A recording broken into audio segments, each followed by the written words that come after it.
We got a few more sections. I know we kind of went through one section the last time. We'll see how far we get tonight. We've got a few queued up, whether we get through those or not. Same as last time, we'll take the time we need to go through it. We'll kind of pull up each item in the section of the comprehensive plan, kind of go down through the items. Again, these were recommendations that came out of the 2010 comprehensive plan. We're kind of reviewing them. One is, again, continuing education, background information. Two is to kind of start thinking about, what, if any, are these going to continue on? Some of them may have been completed. Many are, I think, will be continuing ongoing, but just to kind of work through those. Again, open discussion, jump in when, and if you have questions, comments, feedback. I say we'll kind of bounce it around between us and staff. Zach's on the screen, so if he's going too fast, yell at him. And you'll be creating new ones aside from the existing. Yeah, I mean, this is some of the mapping we've had, and then as we get into new data and the recommendations, we'll have to start looking as we get into it, new photos and updates to that, all the content and stuff that's in there with it. So as you continue to look at that. First section we have tonight, community resources. Jim, you wanted to? Yeah, I'll start it, and then Mark will be switching back and forth with me as we get to the more technical issues. As we jump in, the community resources had several recommendations. The first one is to provide quality delivery of services necessary to ensure the health, safety, and welfare of residents. And the first heading is continue to work with emergency service providers to ensure efficient operations and to remove barriers that delay response time. And I'll just start off by telling you that the town of Penfield has continued interaction with Monroe County Sheriffs in Zone A, which serves the east side of the county. The town of Penfield's and West Webster's Fire District and Northeast Quadrant departments are constantly interacting with our fire marshal. I know that Rob Quinn and Tony LaFound have regular interaction with them as well. Penfield Ambulance Corps interacts with our town board liaison Rob Quinn when necessary. And all development plans are shared. All development plans are shared with all the agencies to ensure that they know what's happening in the town of Penfield. We allow them time to comment to those development plans, and we incorporate their comments into the final design features of the plans. One of the features that you might think about, which is important, particularly to people like the Ambulance Corps and the Fire District, are the, there's a lot of cul-de-sacs in Penfield now that have been going on over the years. We're now trying to interconnect neighborhoods, trying to minimize the number of cul-de-sacs that occurred through the planning process, trying to create situations where you can get from point A to point B without having to circle all the way around and come back in. I think that's been a big help to a lot of the emergency response teams. It's probably been kind of a nuisance to them to have to go from neighborhood to neighborhood and not be able to get from one side to the other without having to be able to interact between one side of the subdivision and another. So those are the big things. Yeah, I remember, I have a note here from our first meeting where we were talking about and I don't remember who it was raised to somebody here who was on the emergency services, that it's a challenge. In other words, I don't know if it was locations or yes. I think that locations was the issue. It is. Was that discussed? Because I didn't see it anywhere in there where additional resources to add locations or expand locations. I don't see that in the comp planning for the last one. It wasn't there, okay. And that's one of the things you'll be looking at is the location where it is now adequate? Do we need additional locations to provide services to the community as it grows? Is the one across the street the only one? It is right now for the ambulance corps, yes. Yeah, there's 3 fire stations. Yeah, so I mean, it's a situation where some of the recommendations you might look at is how to better serve the community with the Jim, why emergency response doesn't teams. Penfield have its own police department like several other townships? A lot of the reason is because there was never been a real need for it. I mean, our crime rates have been low over the years. The county sheriff's department has been a great, a great representative for the town. As a matter of fact, many of you may remember that right next to the ambulance corps was the Don Mack building for many, many years. That served as the sheriff's headquarters for Zone A on the east side of the county. They have since moved over to, they were over on Linden Avenue for a long period after that, and now they've just built a new facility over off of Panorama Trail there, just over the town line. So they've got good accessibility to the community, and if you've been speeding through town at any point in time, you'll know that they are visible because they will stop you. And I say a police force in many communities that maybe their largest expenditure is the police force that they have, so I it's a, understand the economics behind it, obviously, and it's expensive, but obviously there's some kind of intrinsic value to the community as a whole, because obviously Webster has one, Brighton has one, Fairport still has one, East Rochester has one, Greece has one, Ogden has one. Well, they've had them for a Irondequoit has one. long, long time. And Right. as a result, once you get something, it's very, very hard to not have it anymore. Right, to But display. they will all tell you that with the amount of people that are in the department and the amount of equipment and the vehicles that are necessary to operate the department efficiently, and we don't even go into the things like benefits and salaries and that type of thing, and benefits even in Penfield, that is the primary, burden on the taxpayers is the amount that they have to pay for. It's the administration Yeah, costs that, not so much that, because you're gonna have a certain number of officers, so the county sheriffs have more because It's a centralized yeah, operation. exactly. So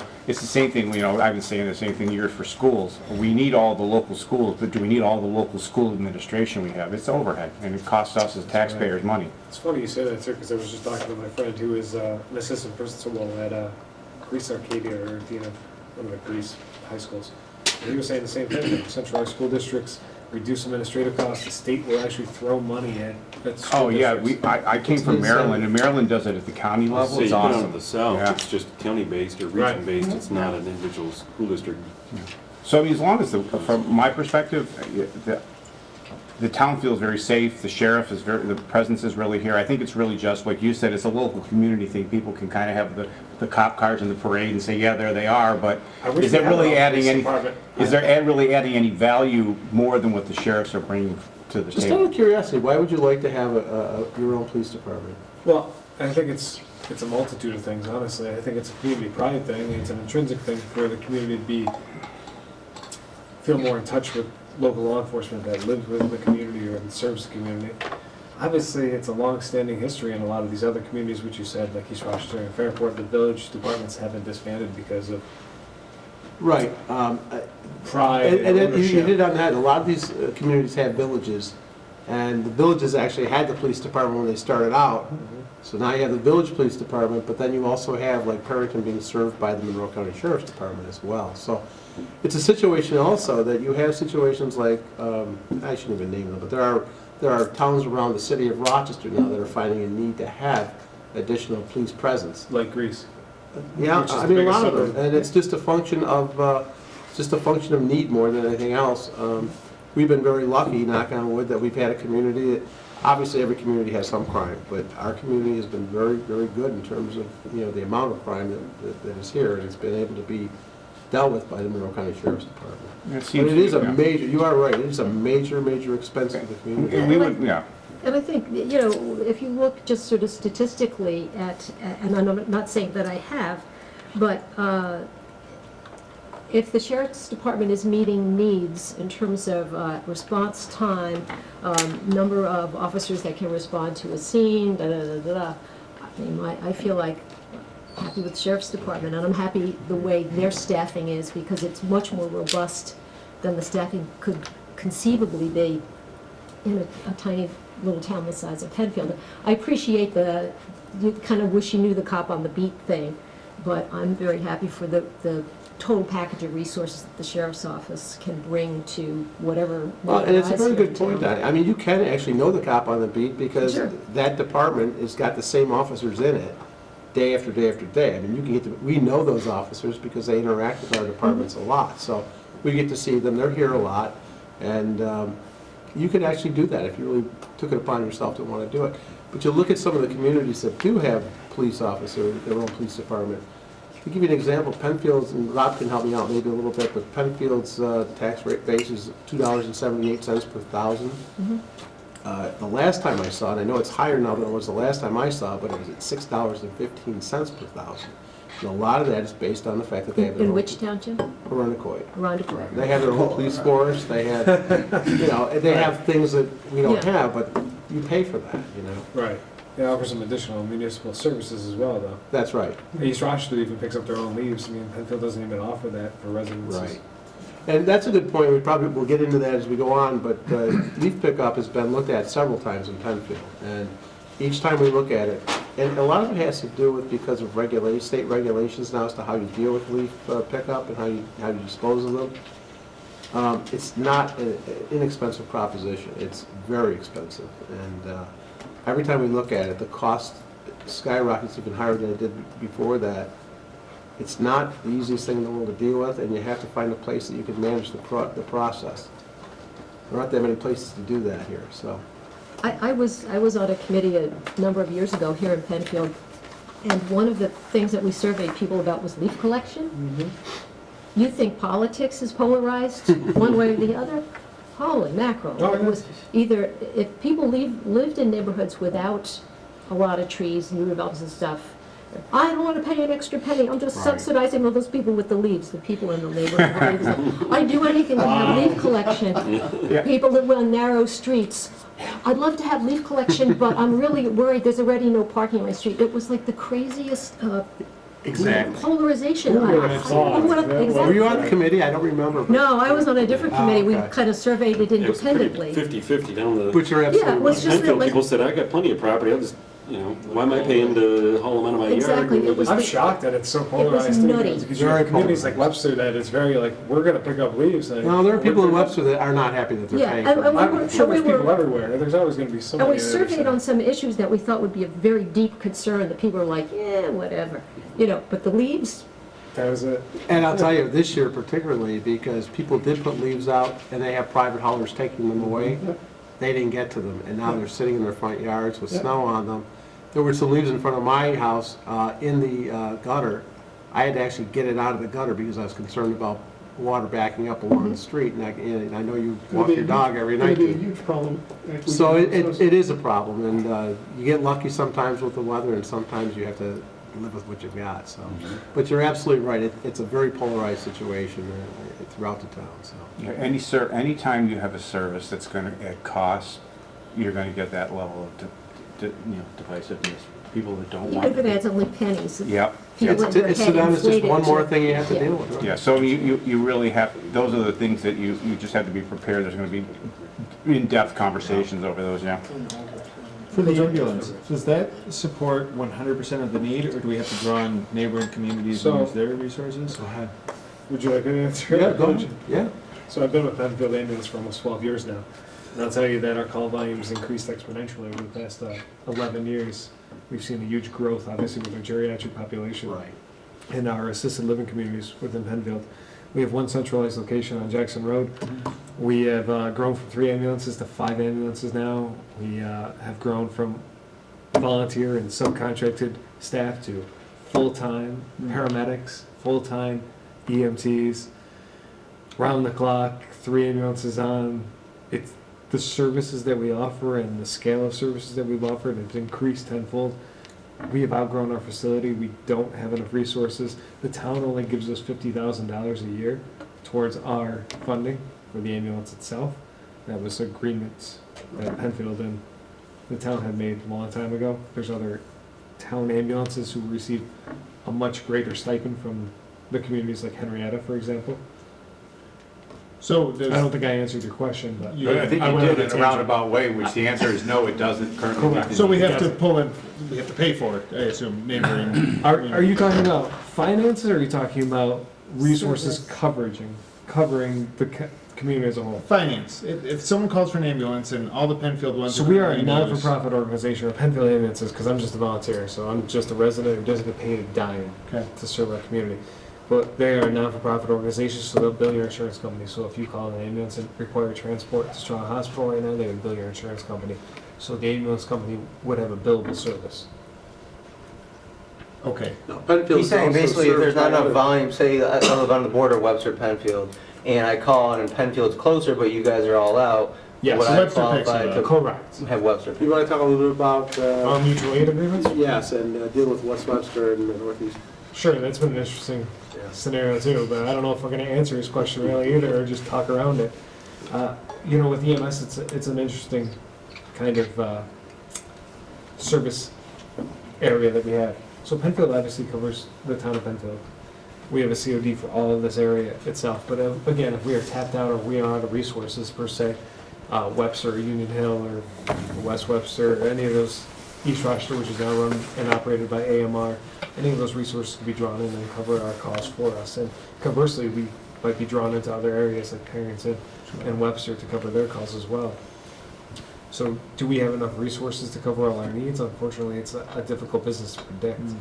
You have very slow days and you have very busy days. You have calls that all come in at once. I don't know if I can answer your question. I guess at the end of the day, I'm just curious, are we sending more resources to neighboring communities or drawing on more resources? with regards I'll to tell the you, we ambulance? cover over 99% of our calls right now. Okay. Well, 98% of our calls right now, roughly, which is great. We cover our own calls at a 98% rate.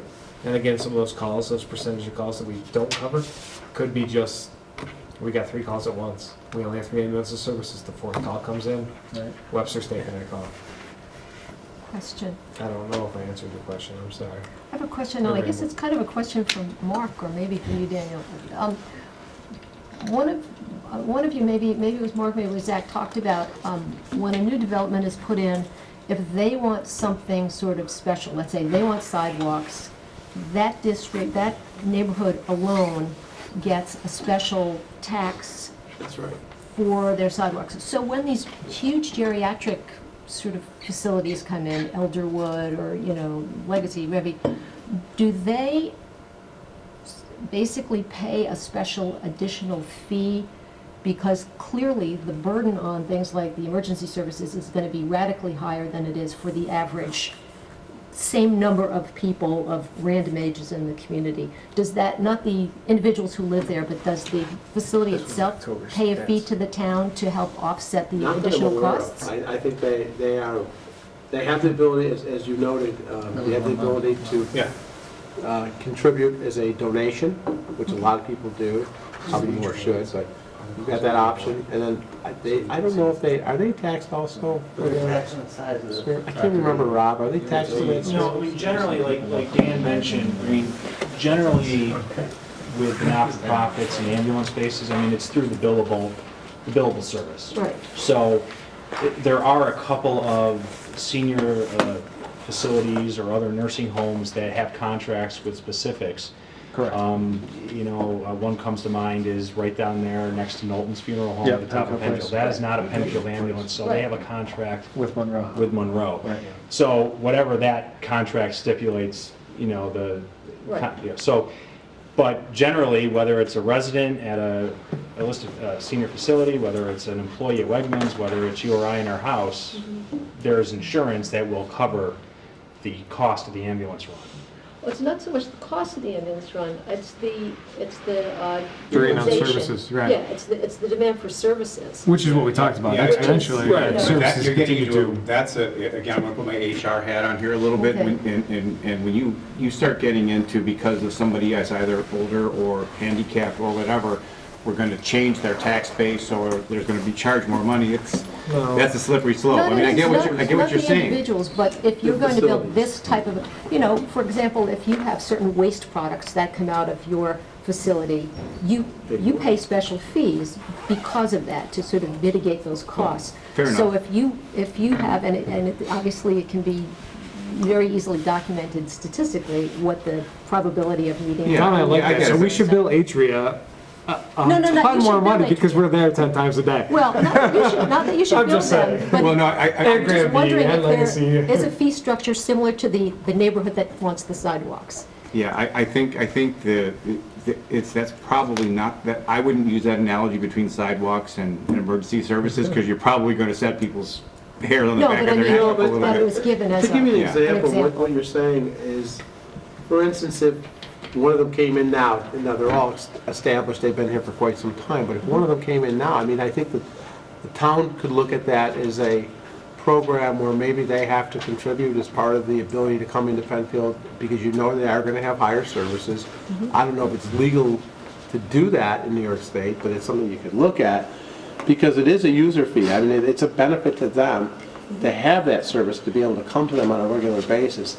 Would they discharge that service and just go off to Monroe or somebody else as an alternate? They might do that instead, but at least if they don't do it, it gives the ambulance corps a little more to work with than what they've got now. Because it's a zero-sum game with things like ambulances. The 3 ambulances that are, one is at Atria, one is at Legacy, and one is at Elderwood, that when your wife slips and breaks her leg, can't be there for her, and the response time is thus slower. Right. That's You the, are absolutely that's correct. the sort of issue I'm sort of Oh, I getting. don't disagree with that, I'm just saying. But it would allow the ambulance corps here to expand to really meet those needs. Yeah. I mean, if you could get the facilities themselves to agree that, yes, the instant that you impact the individual. No, Well, that's, yeah, on specific but you things gotta don't keep in impact mind, the they're gonna, individual. it's a slippery slope, they're gonna try to pass that cost on to the individuals that are buying those units. So I hear you, but again, having been on the other side and doing a lot of contractual work, that is, when you get into age, and it's very, very difficult. It's just as difficult. So, you're here with the opportunity now to start thinking about what are you going to create as new goals and objectives, and maybe that's something you want to write down as something to look at as it deals with the increasing need for ambulance service and the graying of Penfield. I don't want to speak for the Penfield Ambulance Board, but obviously there's been a lot of discussion about a secondary location. Obviously, you talk about response time, you talk about resources and allocation of those resources and getting to calls in a timely manner. I mean, a majority of our calls are down that 441 corridor around a lot of those assisted living facilities, and our location is out here on Jackson Road, which isn't central to Penfield at all. So, I mean, talking about planning, you're talking about a second location, something more centralized to where the majority of the calls are coming in Penfield.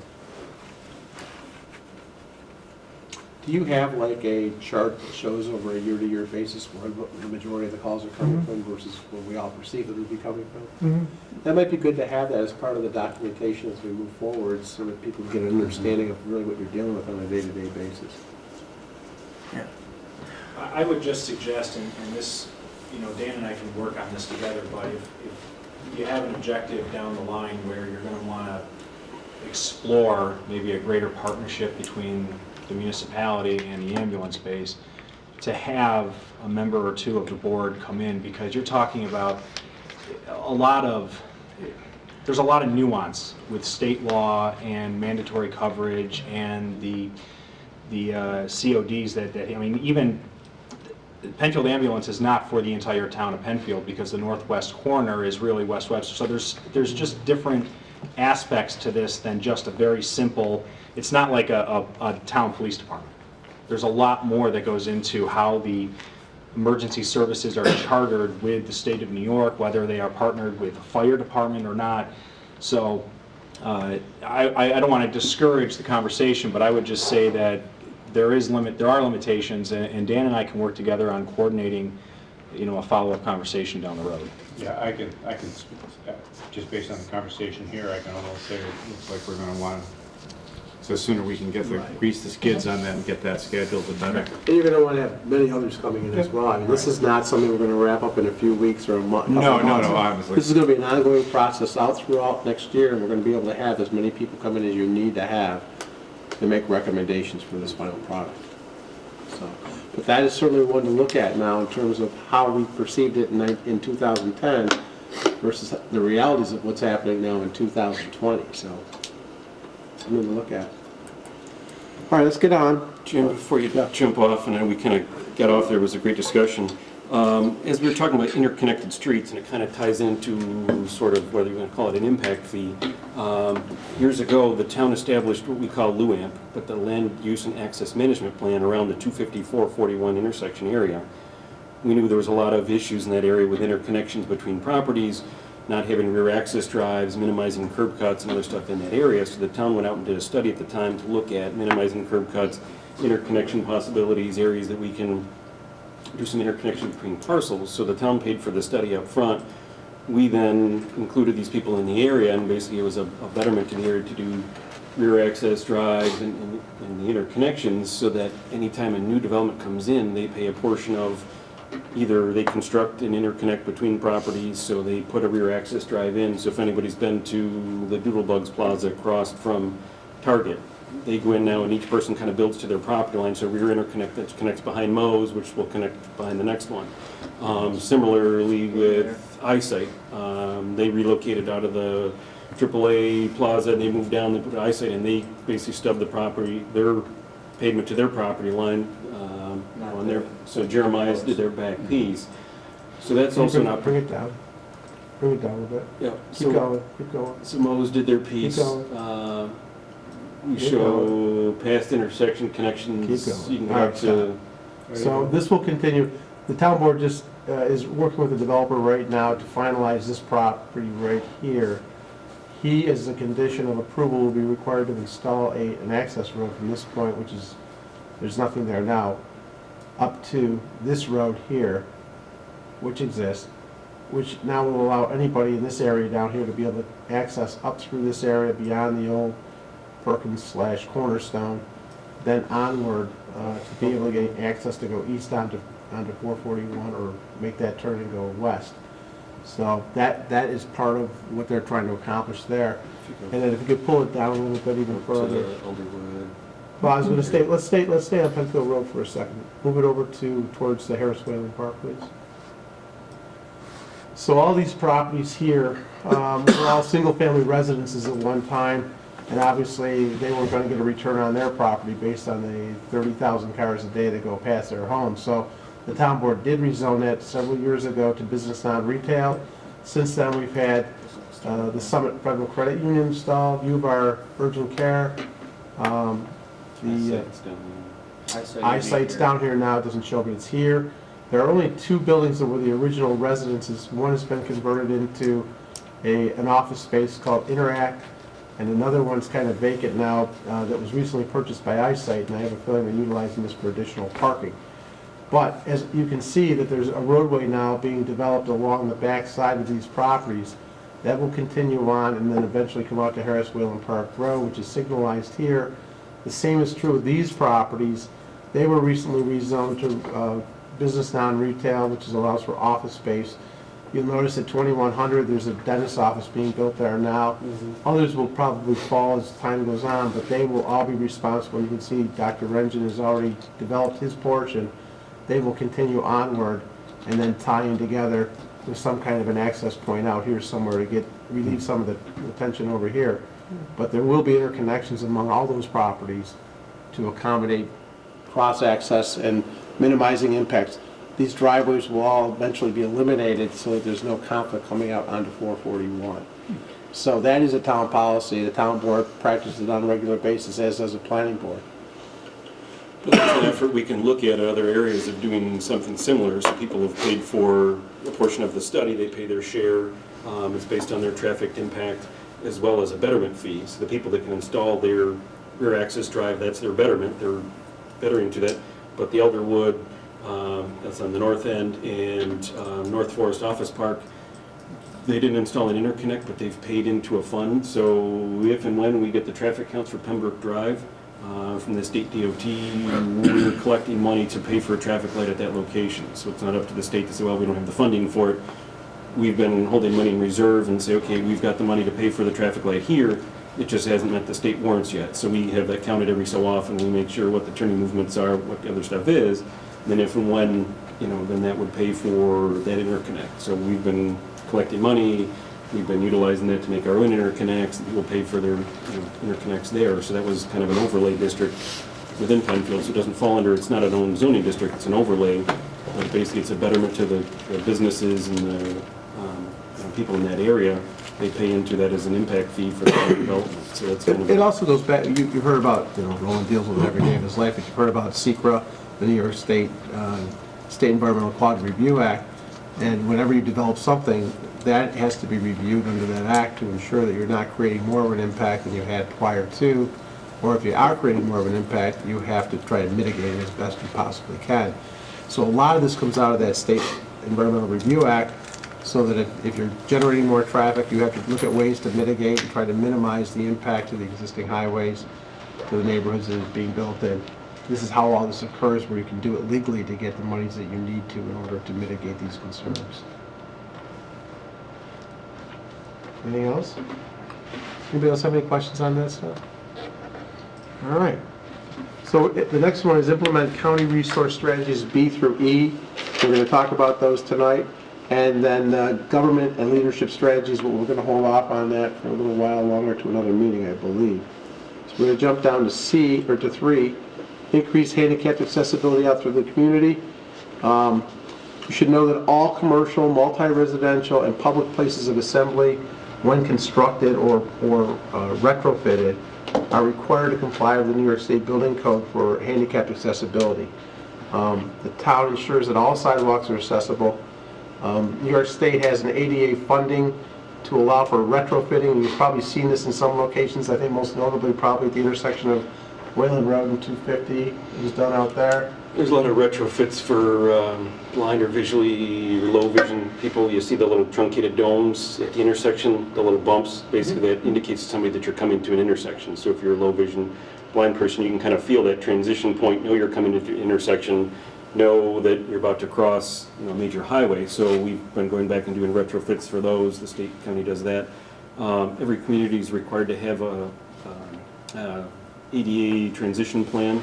So you've got to look at continually the cross slope of your sidewalks. You've got to look at, you know, if there's lips on sidewalks and stuff that's out there. At times you'll see us go out and, you know, mill a section of sidewalk that comes up. As trees grow, things change. You got to look at the running slope of grades. So not only our facilities do we have to look at accessibility into the buildings, we've got to look at sidewalks we install out there, sidewalks going subdivisions, you know, cross slopes, the truncated domes. And now with new intersections, they've got the PET indicators, and they'll be moving to having the audible. You hear the little chirp, you know, so you can locate, you know, where you go across the way, which I never, I guess, understood the benefit of it, and was fortunate enough to take a class.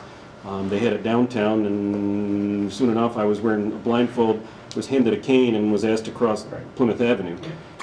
Some downtown in Plymouth Avenue trying to figure out my way, and without hearing the audible chirp across the way, they're like, okay, where do you go? And you know, you're trying to line yourself up without knowing where you are to find yourself not in the middle of the intersection where you go across. So you know, it was a great class to get out in a wheelchair and find out, you know, what a 3% cross slope, and it feels like you're, you know, doesn't sound like much, but when you're trying to navigate it, so that was beneficial with that. So that's something we look at is, you know, maintaining handicap accessibility, whereas there's, you know, handicap ramps, you know, impediments to things that, you know, snow plowing, maintenance that, you know, allows people to get around. So that's something we look at not only in buildings and our accessibility.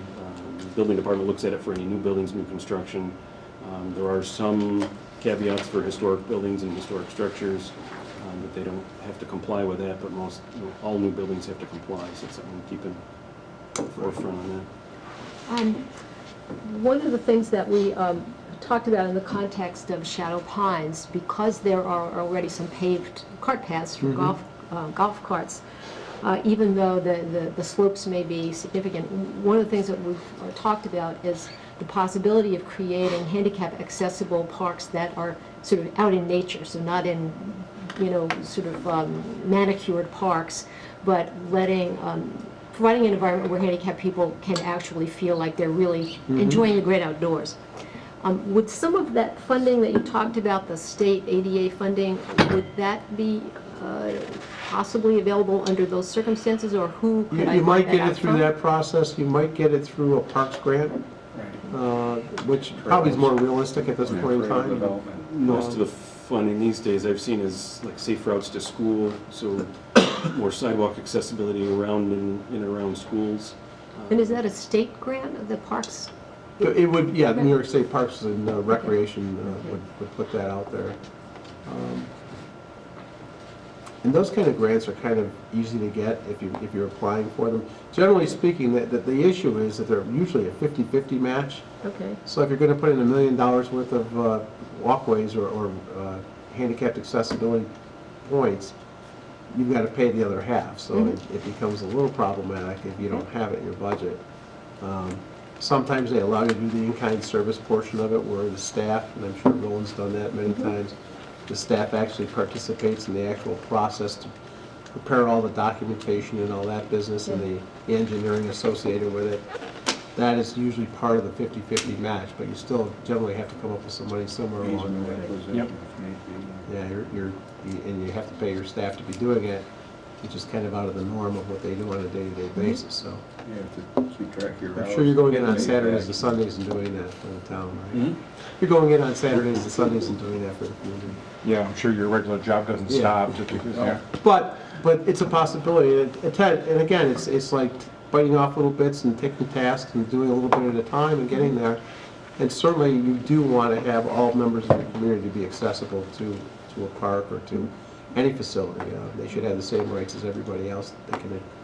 I know it was difficult because at times you had some of the older buildings in the Four Corners even where they were built 100, 110, 115 years ago, and nobody ever thought of that. So as a result, now you've got upstairs and downstairs, and you might, and if you have a situation where you're lucky enough to have the same operation on the second floor as the first, it's okay because you're still getting access to the use of that property for whatever need you have there.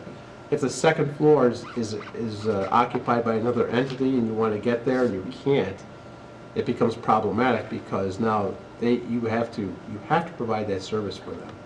And if you can't do it, somebody has to be able to come to the first floor to deal with whatever the issue is that you want dealt with. So it gets to be a little bit of a problem, especially with the older buildings. The newer buildings, as I said, they're required now to meet the ADA requirements in every respect. And so you see a lot of ramps going up over the years around these buildings in Penfield. Initially, we used to require people to come in and get variances because they were encroaching into the setbacks. We don't do that anymore because it's a requirement. You have to have it. And generally speaking, you're providing service to the community by doing it. So. All right. B, increase the recreational opportunities associated with local water bodies. And the first one is implement the policies of the local waterfront revitalization program, more commonly known as the LWRP. The town of Penfield does and has participated in the program now since 1996, I believe. We were the first ones around Irondequoit Bay to do that. As a matter of fact, we're the only town right now around Irondequoit Bay to have updated their LWRP. We did that a couple of years ago with the town board. And the other two towns are now in the process of just starting to update theirs. So it's been like almost 30 years, 25 years since they started them. But the two main water bodies in Penfield that everybody thinks of are, of course, Irondequoit Creek and Irondequoit Bay. Can we go to... The map? Yeah, let's go to the map. Or area? Well, let's go to the park map first. So prior to, the town of Penfield purchased the property that's darker there right along the shoreline several years ago and created something called LaSalle's Landing Park. LaSalle actually brought his ship through this area and took it on down, supposedly took it on down to where, just about where Mercy High School is now in Ellison Park. It was a lot deeper then. In any event, we did purchase this land, and we did this through the LWRP, that we received funding to do this. It was a matching grant, but the cost was very acceptable to the town board and the community. So we purchased this area several years ago.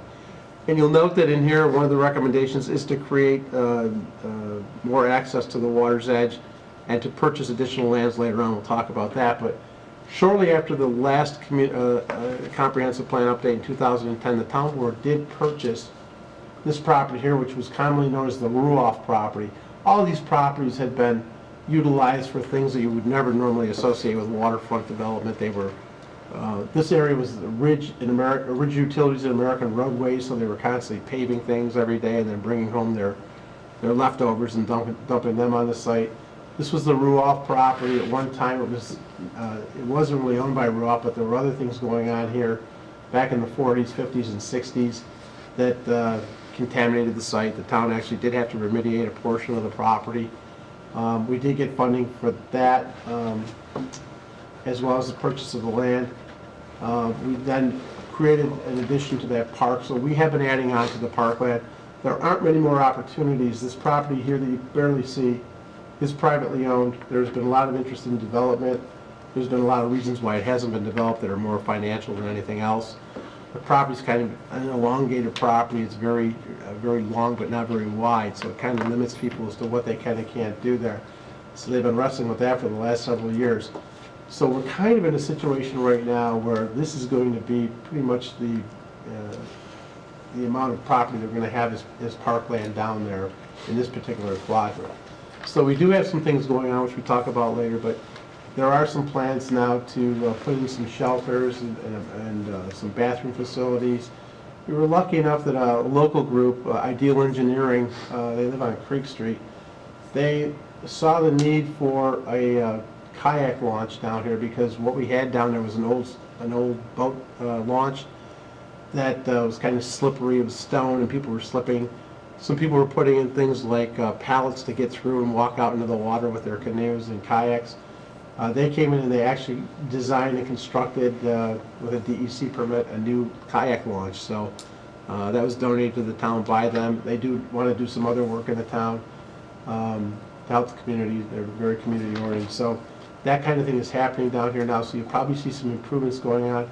I know that Mark and his gang are still looking to install sidewalks. You can't see very much of anything here, but there's sidewalks going to be coming along here and heading up towards It's not the Oak Orchard. Oak Orchard and It'll be a 2019 project to do Yeah. sidewalks along there. And we've kind of worked our way down from the top down to Basil's each year. We've kind of done a piece. Now we're working the other way. The state DOT is planning an upgrade to Empire Boulevard in fall of next year. So we're kind of waiting to see what they do with that little pull-off loop down below. We originally looked at doing some boardwalks through there, but if they're talking about pulling that parking lot out, doing some remediation, some other stuff in there, so that's why we're kind of avoiding that middle section, so we're not putting something in and having it impact and taken back out. So we'll see what the state does with their piece. we actually have a boardwalk along this portion of the property. There's going to be, you can't see it here, but there's going to be a walkway out that Mark's going to construct for bird watching, that type of thing, out to the point. The intent eventually, oh, that's great, yeah, you can see it actually right here. There's going to be a little platform that you can go out and kind of hang Get out. out onto the water a little further. Yeah, and then eventually, we did actually have a development proposal to put in a boardwalk or a walkway along the perimeter of the property, then tied into this property once it's developed. At one time, we had a joint grant with the town of Irondequoit through the LWRP to develop it both here and then over in Irondequoit as you get closer into their park area over there at Bay Park East. It was predicated on both towns contributing their fair share and then the state offering their fair share. Irondequoit did not follow through only because they just, I mean, it's kind of a dead zone for them down there. There's not a lot of activity going on at the south end of Irondequoit Bay at Irondequoit. There's a lot more taking place on the north end for them. They've got the State Marine Park up there. They've got the boat launch. They've got access to Sea Breeze and some, you know, all the hot dog roast shops down there. So Yep. they just couldn't justify putting up the amount of money that was necessary to do it, so they kind of backed out of that program, which caused us to have to back out as well. But we will continue to look at the possibility of doing something along the water's edge. But picking this property up was really quite a coup because it did create a new park, and if anybody's driven by there is somebody in that park every single day of the year. I don't care what day you go down there. It was initially a fishing site. People love to go fishing there.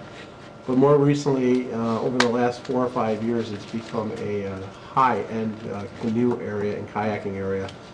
There's always cars out there that people are kayaking out of the creek. So that's kind of where we are right now with providing more access. Can we go to the? Can you go to the aerial for that area, whether it's Google or let's go to Google Maps. So the other part of this in the LWRP, the primary function of the LWRP for the town of Penfield is to help redevelop those areas that have been, you know, underutilized or stressed. All those properties along here at one time were all filled with materials that they shouldn't have been, both on the north and south side. New developments occurred in here with the apartment complex, now known as Water's Edge. One of the conditions that occurred with the town board because of Water's Edge was that they had to comply with the LWRP, which requires public access on all new development. So as part of that, you can see the developers for this area here, Murphy's Law, and when they actually built Mario's, which was formerly Basil's, they had to develop access around the Water's Edge, which they've done.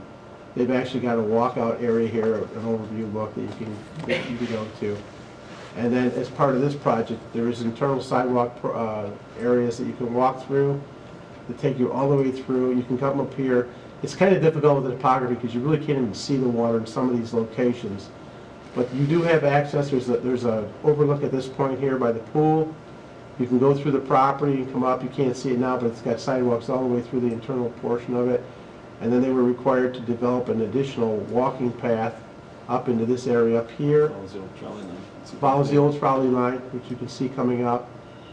And then that was completed, which will eventually tie into Abraham Lincoln Park. So you'll have access all the way up from Irondequoit Creek up to Abraham Lincoln Park. We've got one parcel left in the middle. We're still trying to negotiate an easement from a private individual, or now I think it's a family trust that has it in the middle, Yeah, but and if you can otherwise- pull that down a little bit, even beyond Abraham Lincoln Park, there, if you've had the opportunity or lucky enough to do it, there are walking paths all the way through Abraham Lincoln Park, which is owned by the County of Monroe, all the way up to Smith Road and beyond as you head towards Webster. So Oh, yeah. there is a good linkage that's been developed along this whole stretch. You can see everything in red. There is a good linkage all the way through here. These are all existing paths. It doesn't show the ones that are here now that tie into it, but they're in place now. And there are also paths along some of these properties here. When that restaurant down there called Top of the Bay now, when it was converted to a restaurant several years ago, they were required to install a walking path. It doesn't go anywhere right now because it's dead-ended on both sides. But everybody who comes in will eventually be required to tie in some type of a trail to get along to the water's edge. Even if it's multi-residential or townhouse development, the town board still requires that to occur. We make the developers aware of that. The second they walk in the door and show interest in the property, we let them know what they've got to do. That gives them the opportunity to make a decision. Either they're going to follow through on it or they're not going to develop the property and they can walk away. Those are open for public use? Yes, absolutely. Yep, they're all for public use. And the town didn't have to acquire easements for any of that? We do take easements over privately owned property. We do have an easement Saying. through the water's edge. There is a public easement that goes over the sidewalk that's on the, well, down the main street on the east side. So there's a public access easement over, There is even, in this parking lot here where Murphy's Law is, the developers also were required, and they didn't fight it, but they also provided parking facilities here for the trailhead to be able to park here and then walk in either direction if you want to. So you don't have to worry about walking down Empire Boulevard. Although we did require sidewalks all the way up Empire, they will continue on. we completed They're all that done piece now. just last year. We completed the piece from where they stopped, up past the beer hall and past the old carpet Yeah, so there's, place. So those are now completed There's from the sidewalks up here Avalon as well. apartments down. So we've kind of been filling in sections. Can I ask you a question about this land sure. where you point out all the trails and stuff? I understand this doesn't really give a good representation of how steep it is, but why has nobody ever tried to develop anything closer to the county water? owns most of that now. Yeah, they own several acres going up towards Smith Road. They actually own portions of Smith Road, property on Smith Road. So there's been no pressure for development on that site. And you hit it on the head, there's a lot of topography change on that property. The one property that Mark referenced to that's just north of Water's Edge, that family would still very much, I think, like to develop it, but the development costs are astronomical. Oh, so they, Everything in green is owned by the Park, county. Yeah, they own everything. If you could pull that down just a little bit, it really does give an indication of how much they really do own. We've been kind of lucky in that respect. A lot of the towns are having problems with development going to the water's edge and causing water quality issues, that kind of thing. We've been lucky enough not to have to deal with that because this used to be called Bay Park East. It was changed during Abraham Lincoln's And then the YMCA owns the next parcel to the north, so they kind of right here. control the top of the hill. They've got trails down in, just but get don't have no to. idea of what's back there from Empire Boulevard. You can't, but if you walk it, it's see like a you're in a swing set. different, you swear to God you were in a different Right, state. it goes up and down. Yeah, It's a beautiful walk. It's an awesome walk. Strongly urge you not to go by yourself. Has Yep, anybody, and bring anybody some been down extra Smith water. Road? If you And take bread Smith Road crust. all the way to the end, the Fried county's chicken. built a brand new, beautiful lodge down there that you can rent. Yeah, it's I mean, it's great. got all glass on one side. I mean, it's not cheap, but it's got glass on one side and you overlook the bay and everything else. But it is a lodge run by the county. I don't know if you can. They share it with the YMCA. So if you go to Smith Road and then there's a little road that goes down off of that, take it to the bottom, and they've done a lot of green infrastructure in there. They did some porous pavement, they've done some rain gardens, some other stuff with it. But it's, So we should have one of our meetings there, is what you're saying? We can't afford Can't it. afford it. And it's, the nice thing about it though is there is parking there, so if you wanted to, There's not much to walk northward, but there's a beautiful path that goes southward, and that goes all the way back down to, down where the park, South Levy Park is. Yeah, it's right in there. That's the old building.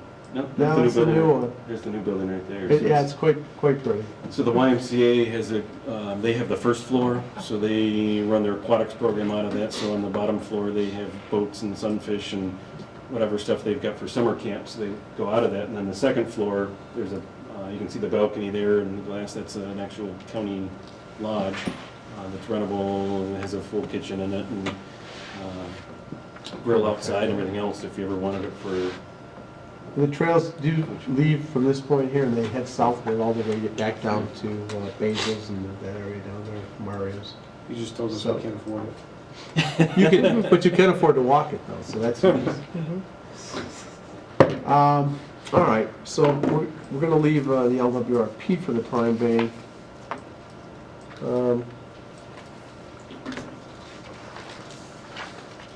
Does anybody need to know anything more about the LWRP, how it works, how it was created, anything of that nature at this point in time? We can talk about that in more detail if you'd like to as time goes on. Number 2, capitalize on opportunities for public access to local water bodies as they arise. And we just kind of talked about that. And we've actually had people that have donated land for this purpose. We just actually picked up some land over on Route 250 from the Amish family. They gave us 20 acres of land early last year. The town has done some improvements for parking facilities out there at Trailhead. We're going to be having a ribbon cutting at some point in time. As soon as we finalize all of our landscaping and trails out there, we're going to invite the family out that donated it to the town to do the ribbon cutting ceremony. They're very happy that it happened that way. They were happy to donate the land. They're happy that it turned out to be a park. So that's worked out very well. But we do get people periodically that donate land. I forgot to mention the fact that as part of that Water's Edge subdivision, we were able to pick up 10 acres of land abutting the property just to the north of us, which is not part of the parkland, but hopefully someday will be. But they did donate 10 acres to us as part of that process. And that is available for public use if you want to go to it.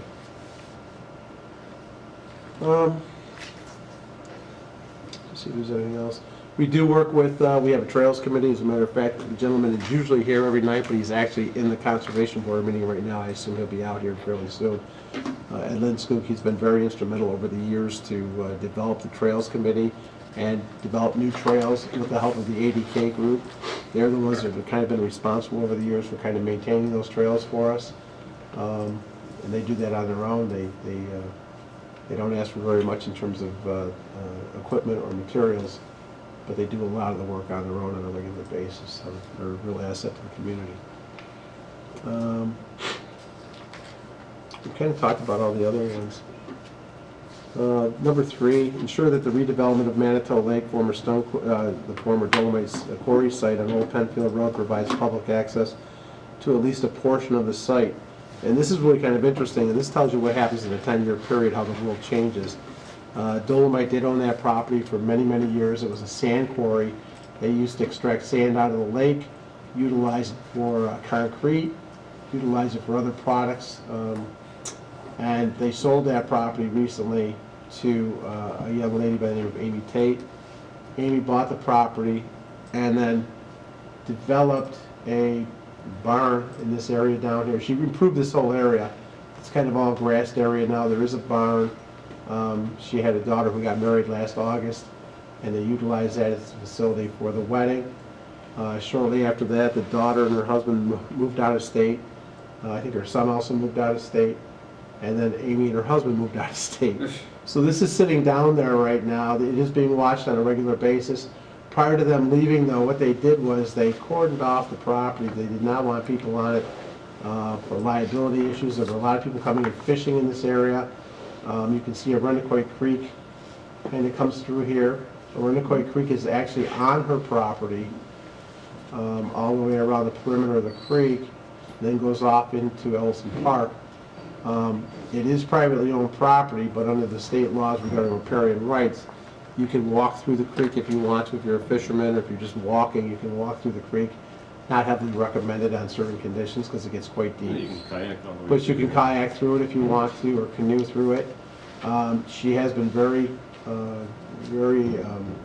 conscientious about keeping people off the site. You can't actually walk down there anymore.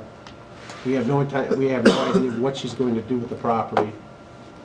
But at this point in time, the building just sits there and it's being protected by an individual who's making sure that nothing happens to it. It was interesting because in 2010, this property was also recommended to be included in the mixed-use development district, which exists out on Route 250. It wasn't going to be to the same degree of Route 250 in terms of commercial development. We were looking at recreational type commercial development down here where you could rent a canoe or kayak. You know, we could come up with all sorts of ideas for More of a private destination. recreation. It was going to be a pointed destination. She came in and requested that the town not rezone that to mixed use. She wanted to keep it as residential. We honored her wishes. We still don't know what her future plans are yet, but I'm sure she'll stay in touch with us over the years and let us know what she wants to do. So in particular right now, that recommendation probably is kind of out of date. It might have to be rewritten to such a degree that if the property ever becomes available again, that the town gain or access. redevelops or Or something. redevelops, that the town obtain easements for hiking or Oh, yeah. canoeing or whatever the case may be. Jim, quick question. Maybe I missed what you said or something. So when Dolomite wanted to get rid of that property, was it offered to the town, or was it just put up for sale to anybody? No, it was put up for, it was actually, She went to auction. it was an auction. Okay. And I think there was an $800,000 fee Minimum? for the auction, and nobody bid on it. Okay, So they let it go, and then she came in shortly after that and said, I'll pay you the $800,000, and they did that and sold it to her. okay. So, I mean, we did at the time approach Dolomite and request easements and access through that. They They did were not part of want the to. committee. They were part of the committee, but I mean, we even asked and said, you know, would you consider it? And they said, no, we don't want to encumber the property. So we did make the request and the approach, but we basically had no action at the point to, you know, force them to give us the easements or anything else. And then when it went for private sale, again, we have no enforcement, you know, unless you went into the eminent domain or something on it to, you know, to require access or require easements over it. What's the recreational value of the lake? Like, is it, when I think about the a lake is quarry- about 100 feet deep. Yeah, then- It's spring fed. At one point in time, they were saying it could have been a great freshwater scuba diving, you know, to have 100 foot of depth in a freshwater area. I know at times the Odenbach family was big into sailing. They would hold sailing regattas down there and, you know, sail on the lake. You know, it's a sizable area with, you know, quite nice clean water in it. How many acres roughly is the surface of the lake? I think 60. Wow. And how many other individuals own parcels? I mean, she doesn't own the She entire. owns the entire. She owns everything. Okay. She bought, there was 5 parcels that Dolomite owned around it, and they said it's a lump. I would never get rid of that. You take one, you take all, and she bought all of it. So she owns everything that touches the lake. Gotcha. So this Yep. was it, this was it. Okay, so she bought all the parcels then, Bought all all right. of Easy, easy. Why, I wonder why the county didn't consider it, you could just annex it right on Ellison They Park. like donations, I don't think they want to buy They it. don't wanna- I don't think they were. I'm sure the More than happy to take it. but they $800,000 weren't- price No, tag, originally yeah. it was $1 million was the Where was your money minimum, then? Come on. minimum bid at the auction, and obviously the county didn't take action on that. The question I have is if town owned it, I mean, that's kind of treacherous to get down there, isn't it? It's, Well, now they've created, well, define get down there. Like, well, is it, off you of gotta come from, Penfield? yeah, you gotta come from a higher area. Well, not as down. stretch as you might think. They Old just Penfield paved Road all is these. here, they've paved all this area Oh, wow. down. They've improved that. You can see, they've got a gate there now, a decorative gate. But in terms of getting there, you gotta remember, that is where all the Dolomite trucks went and came from to haul that sand and concrete. over You were all saying the something about years. scuba diving, so I'm guessing there's a few trucks at the bottom of that? Well, I don't know. You don't really know, but it's not, accessibility is really not an issue. Okay. It really isn't. That's a tough sell to say that when fresh water, but. I know, And there's no I saying know what will where I was happen. going with that, don't worry. We'd actually met with her at one time when she first considered buying it. And we asked her what she wanted to do, and she said, well, I initially was gonna build my house there, but then the gun club was next door, and so I wasn't really excited about doing that. But then she said, I don't know what I'm gonna do, but, you know, maybe someday I'll donate to the town if I don't have any use for it in the future. She did grow up in Penfield, she went to Penfield School, so she's got a feel for the community, but at this point in time, we have no idea what she We'll wants. name it after her. Tell her. Yeah, we'll name the Tate park Park. after her, yeah. Absolutely. Tate Lake, They yeah. already named their private drive, so.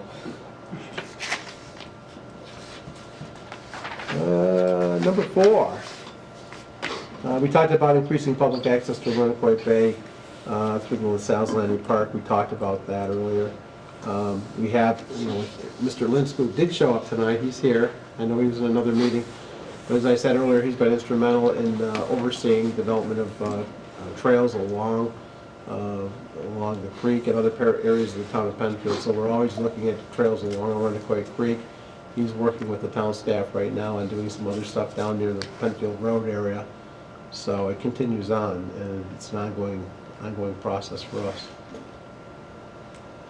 We'll jump down to maintain adequate sewage disposal facilities for residences and businesses. And I'll let you. You want to talk about this one?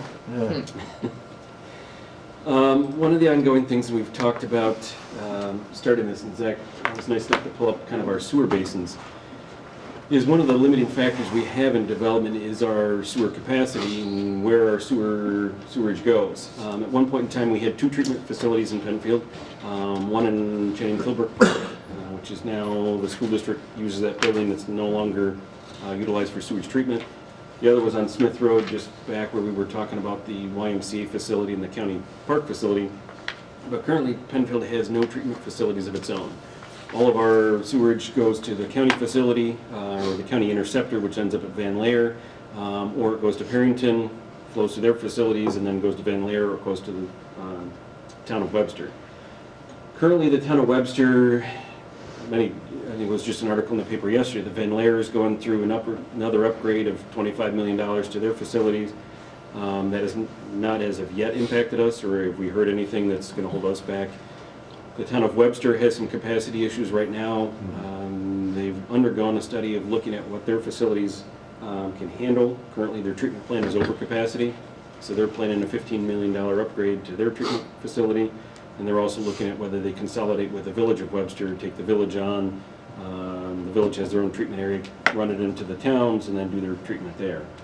So we recently had a meeting with Webster and looked at areas developed going to the north, so where Jim's kind of highlighting, based on them being over capacity with their sewage treatment plant, they basically said no sewer units going to Webster for the foreseeable future.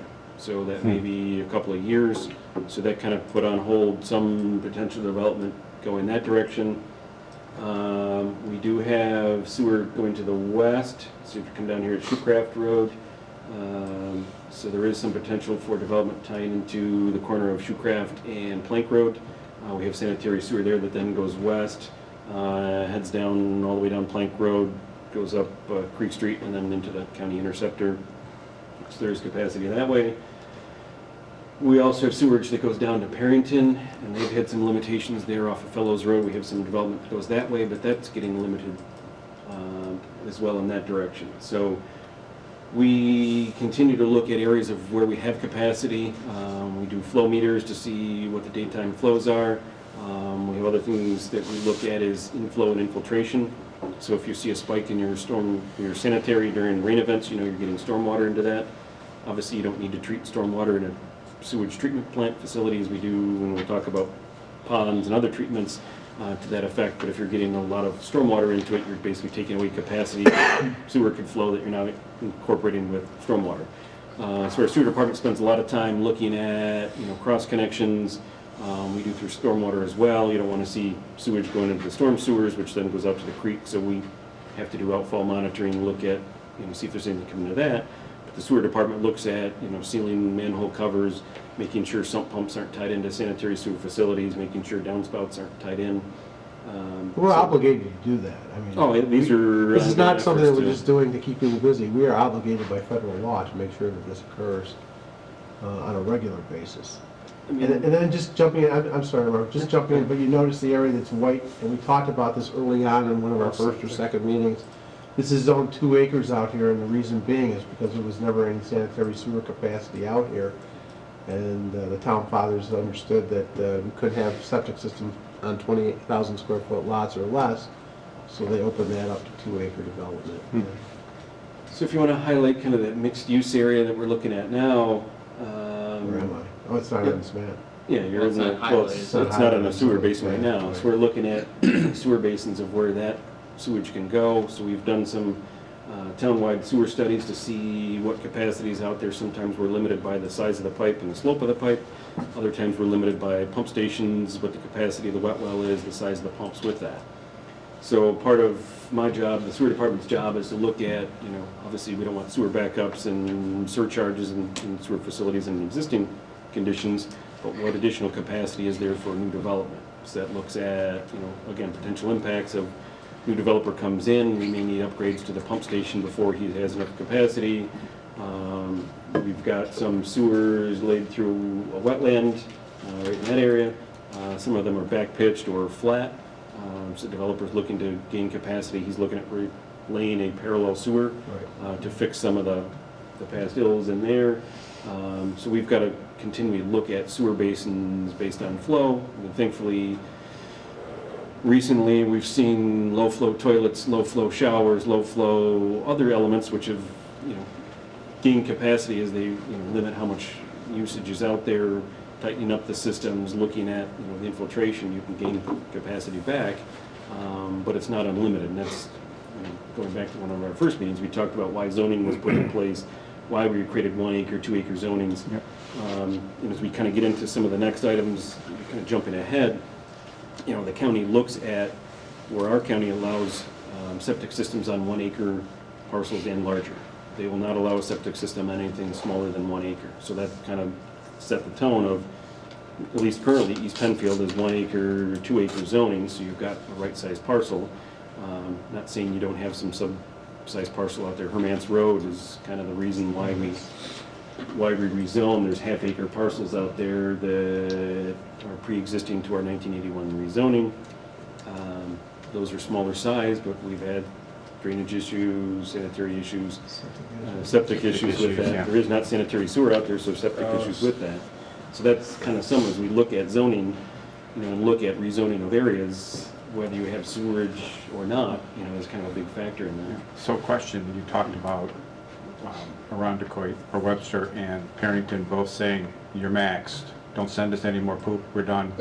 So that means the county is really the only facility, at least for us currently, that could accept an increased volume. Kind of Do at we- the moment, yes. Yeah, do we know what the capacity of that is, and is it based on the plans that are in place and the estimated increase?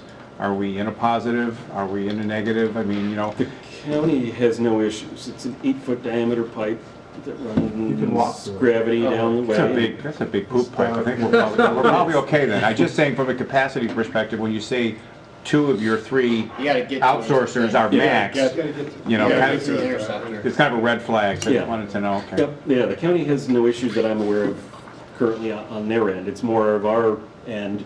We evaluate, we've got a 12-inch pipe at 1% slope can handle so much flow. So we monitor what we have. We put flow meters out to monitor what's out there. Obviously, you have spikes during storm events. But as we get to the farther ends of the line, obviously you're getting to be smaller pipes and. Yep, so your pump same stations capacity. change, and yeah. I mean, I live in the neighborhood, the last neighborhood that got sewer. Yep. So I went over the plans pretty heavily, and I saw the You've got- challenges you guys had with the, You've got some elevations and grades. 600-foot elevation, yeah. Gravity doesn't yeah. quite work. I mean, you kind of got a valley in the middle. You come down from the top and down from the back, and that's where the pump station was, is the low spot, and then that pumps back up to the gravity sewer, and then, runs on down from there. That then goes past Glendevere's, and then flows on down to the here's- Well, interceptor. but that, I mean, I 4-inch guess interceptor. the larger question is, if we take a look at the bordering areas where the potential would be greatest for pressure to put neighborhoods, right? So, and if we're talking about growth, that means neighborhoods with smaller lots. People don't want the big, I mean, that to me is, so the sewer seems to be the first time you guys have talked something that for me is kind of like the red flag. We need to talk a little bit about, from a planning perspective, that's going to have to really be looked at as far from the zoning and where we Yeah, might it's- recommendations It's now. definitely not unlimited, and, you know, as you go east and until we, build in more facilities, you can always look at, and we try to look at, is there improvements developers want to come in? If they can make improvements to our system and gain themselves capacity, we've allowed that in the past. We identify areas, hey, this pump station's undersized, the pumps are getting old. If you want to come in and you're looking at a new development, hey, if you want to contribute to upsizing or improving the pump station, South Point Cove Apartments came in on Empire Boulevard. But the mix, you talked about the area that was mixed use. Yep.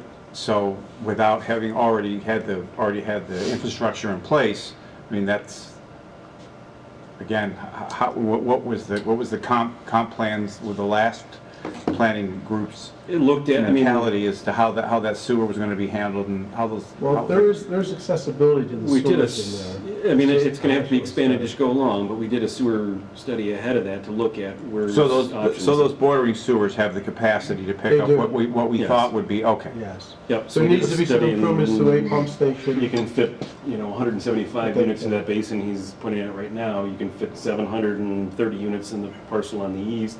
And then the connection at the west at Mallory Lane, they're doing improvements to that sewer to. And neither of those are all county driven, not Parrington or. Correct. Okay. Yeah, those come down to extension 19, and extension 19 pumps into the county system from there. Okay, fair enough. So Webster, we're kind of, Parrington, I think we've kind of completed as much, kind of the Fellows Road as far as they have sewers out that way and where we have capacity. Going to the north, that's kind of new information for us that they don't have at least capacity in the short term on their end. There's capacity in the pipes, there's not capacity at the plant. So that's where we kind of got to be cognizant of that. You can look at, they're talking 1, 2, 3 years. We're looking at a 10-year comprehensive plan. So it might be beneficial then to have at least some insight or conversation around that upgrade when they think it's going to be ready, That's right. and how much capacity would be available to us. Yeah, and we're kind of okay. monitoring that with them, so in a 10-year plan, we can still look at, yes, we make recommendations that this area could have some development. On our end, as the town, we can say, well, yeah, the comprehensive plan says, yes, there's possibility for development. Either one, it needs to be rezoned to it, if it's not, or two, there's no sewer capacity, nowhere to go as of yet. So even if the comp plan recommends it, they've got nothing to tie into it, they've kind of got to wait. But yeah, that's an important element as we look at. You can't just go and, where you go out past Salt Road and recommend high-density development, there's nowhere for it to go right now. And there won't be anywhere for it to go for quite some time.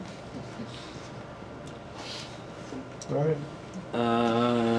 So that was kind of C1, C2 is doing, townwide sewer basin studies. We continue to update those, take a look at that. 3, we talked about on-site sewer disposal systems.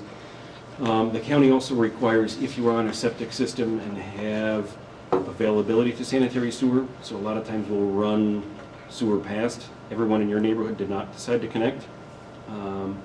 We ran the sewer out there, they pay to have the facility out there. So everybody in your neighborhood pays the debt service on having the main out there, they just don't pay the O&M because they're not connected. So some people in your neighborhood still say, no, I want to be on septic.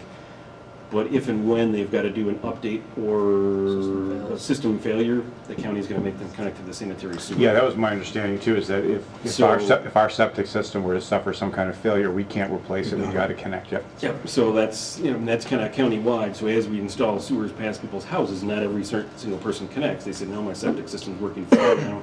I've got no desire to connect at this point, but at some point when their system fails, they need to do an expansion to it. The county's gonna say, no, you've got a lateral out front, whether you gotta put a pump in or something else, it's time for you to connect. So that's, again, an environmental issue to look at, getting people off of septic systems, especially as they get older. They kind of leach out more. That's a lot of the, the stuff around Irondequoit Bay, and you run into, especially the Genesee River, and get out into the, as you get higher nutrient loading and everything else, that's when you get blooms out on the water and everything else. So they try to get more people off septic as they can and on the sanitary sewer and treatment systems. Let's talk about stormwater. Yeah. We'll leave the sewage behind. D1, that one's a little bit of a change, and as I think we've talked about before, with DEC and EPA, we've kind of gone, initially everybody had rain barrels at their house, people had cisterns, your house went to splash block. we kind of got away from that, and everybody was saying, let's treat it in a regional facility, let's treat it in one local spot, and we've done that. We've kind of got elements of each. We did the Glenbrook. Glenbrook is a regional pond that's in Harold's front yard. Glenbrook Pond, so that is a regional facility that handles stormwater. Keep going north. Go to your left. Right there. Yep. Glenbrook Ponds. We've got 3 different ponds. It's an online pond, which is good and bad. So basically the stream that comes out runs through Bauman's property. We've got our Plank Road Regional Pond upstream, flows through Bauman's property, crosses behind the school district. We've got Plank north and south, and then flows directly into the Glenbrook Pond. So we've got 3 ponds in there. It does a great job of treating the water. It handles large storm events, but being an online stream that has its own challenges, it brings a lot of nutrient loading in there, sediment into there. We've had to dredge that pond in the past. You can see Army Corps is not as much of a fan of it in online ponds now. They'd rather have you an offline, and then you connect, discharge directly into a stream from there. That was our Plank Road facility. So again, we created a regional pond between Wyndham Woods. You've got Crown Point. So go just to your east a little bit. Yep. So you've got the Crown Point development, which is on the southeast side. You've got Wyndham Woods on the west side. And then you pick up some development to the south. So then we created a regional pond. The developer paid for a portion of it. The other developer paid for a portion of it. We own the main facility in the middle. It's offline, so there's the main channel flow, and then there's an overflow at the arrow. Mark, can I ask you about this pond before you leave it? Yep. My house is just south of there. Yep. It's ugly. It's not. Well, there's a reason why it's ugly. Okay, I'm glad I asked that. We used to mow ponds and take care of them. A couple of things happened. Number one, they want these ponds to be as natural as possible now. Most natural. Because what they're doing is they're trying to treat the water to certain types of plantings that you put in these ponds, collect a lot of the nutrients, phosphorus, that kind of thing off the plants and hold them, and then the water discharges onto the stream. The other thing too is it's a maintenance issue. Nobody but the town of Penfield is paying for that pond because it's not in a district per se. So we have to take care of it. There's bedrock on the base of that pond, which kind of limits its ability to be bigger. Well, the whole pond was blasted. It was blasted, yeah. So there are some limitations to it, but you're seeing now, and the other issue is geese.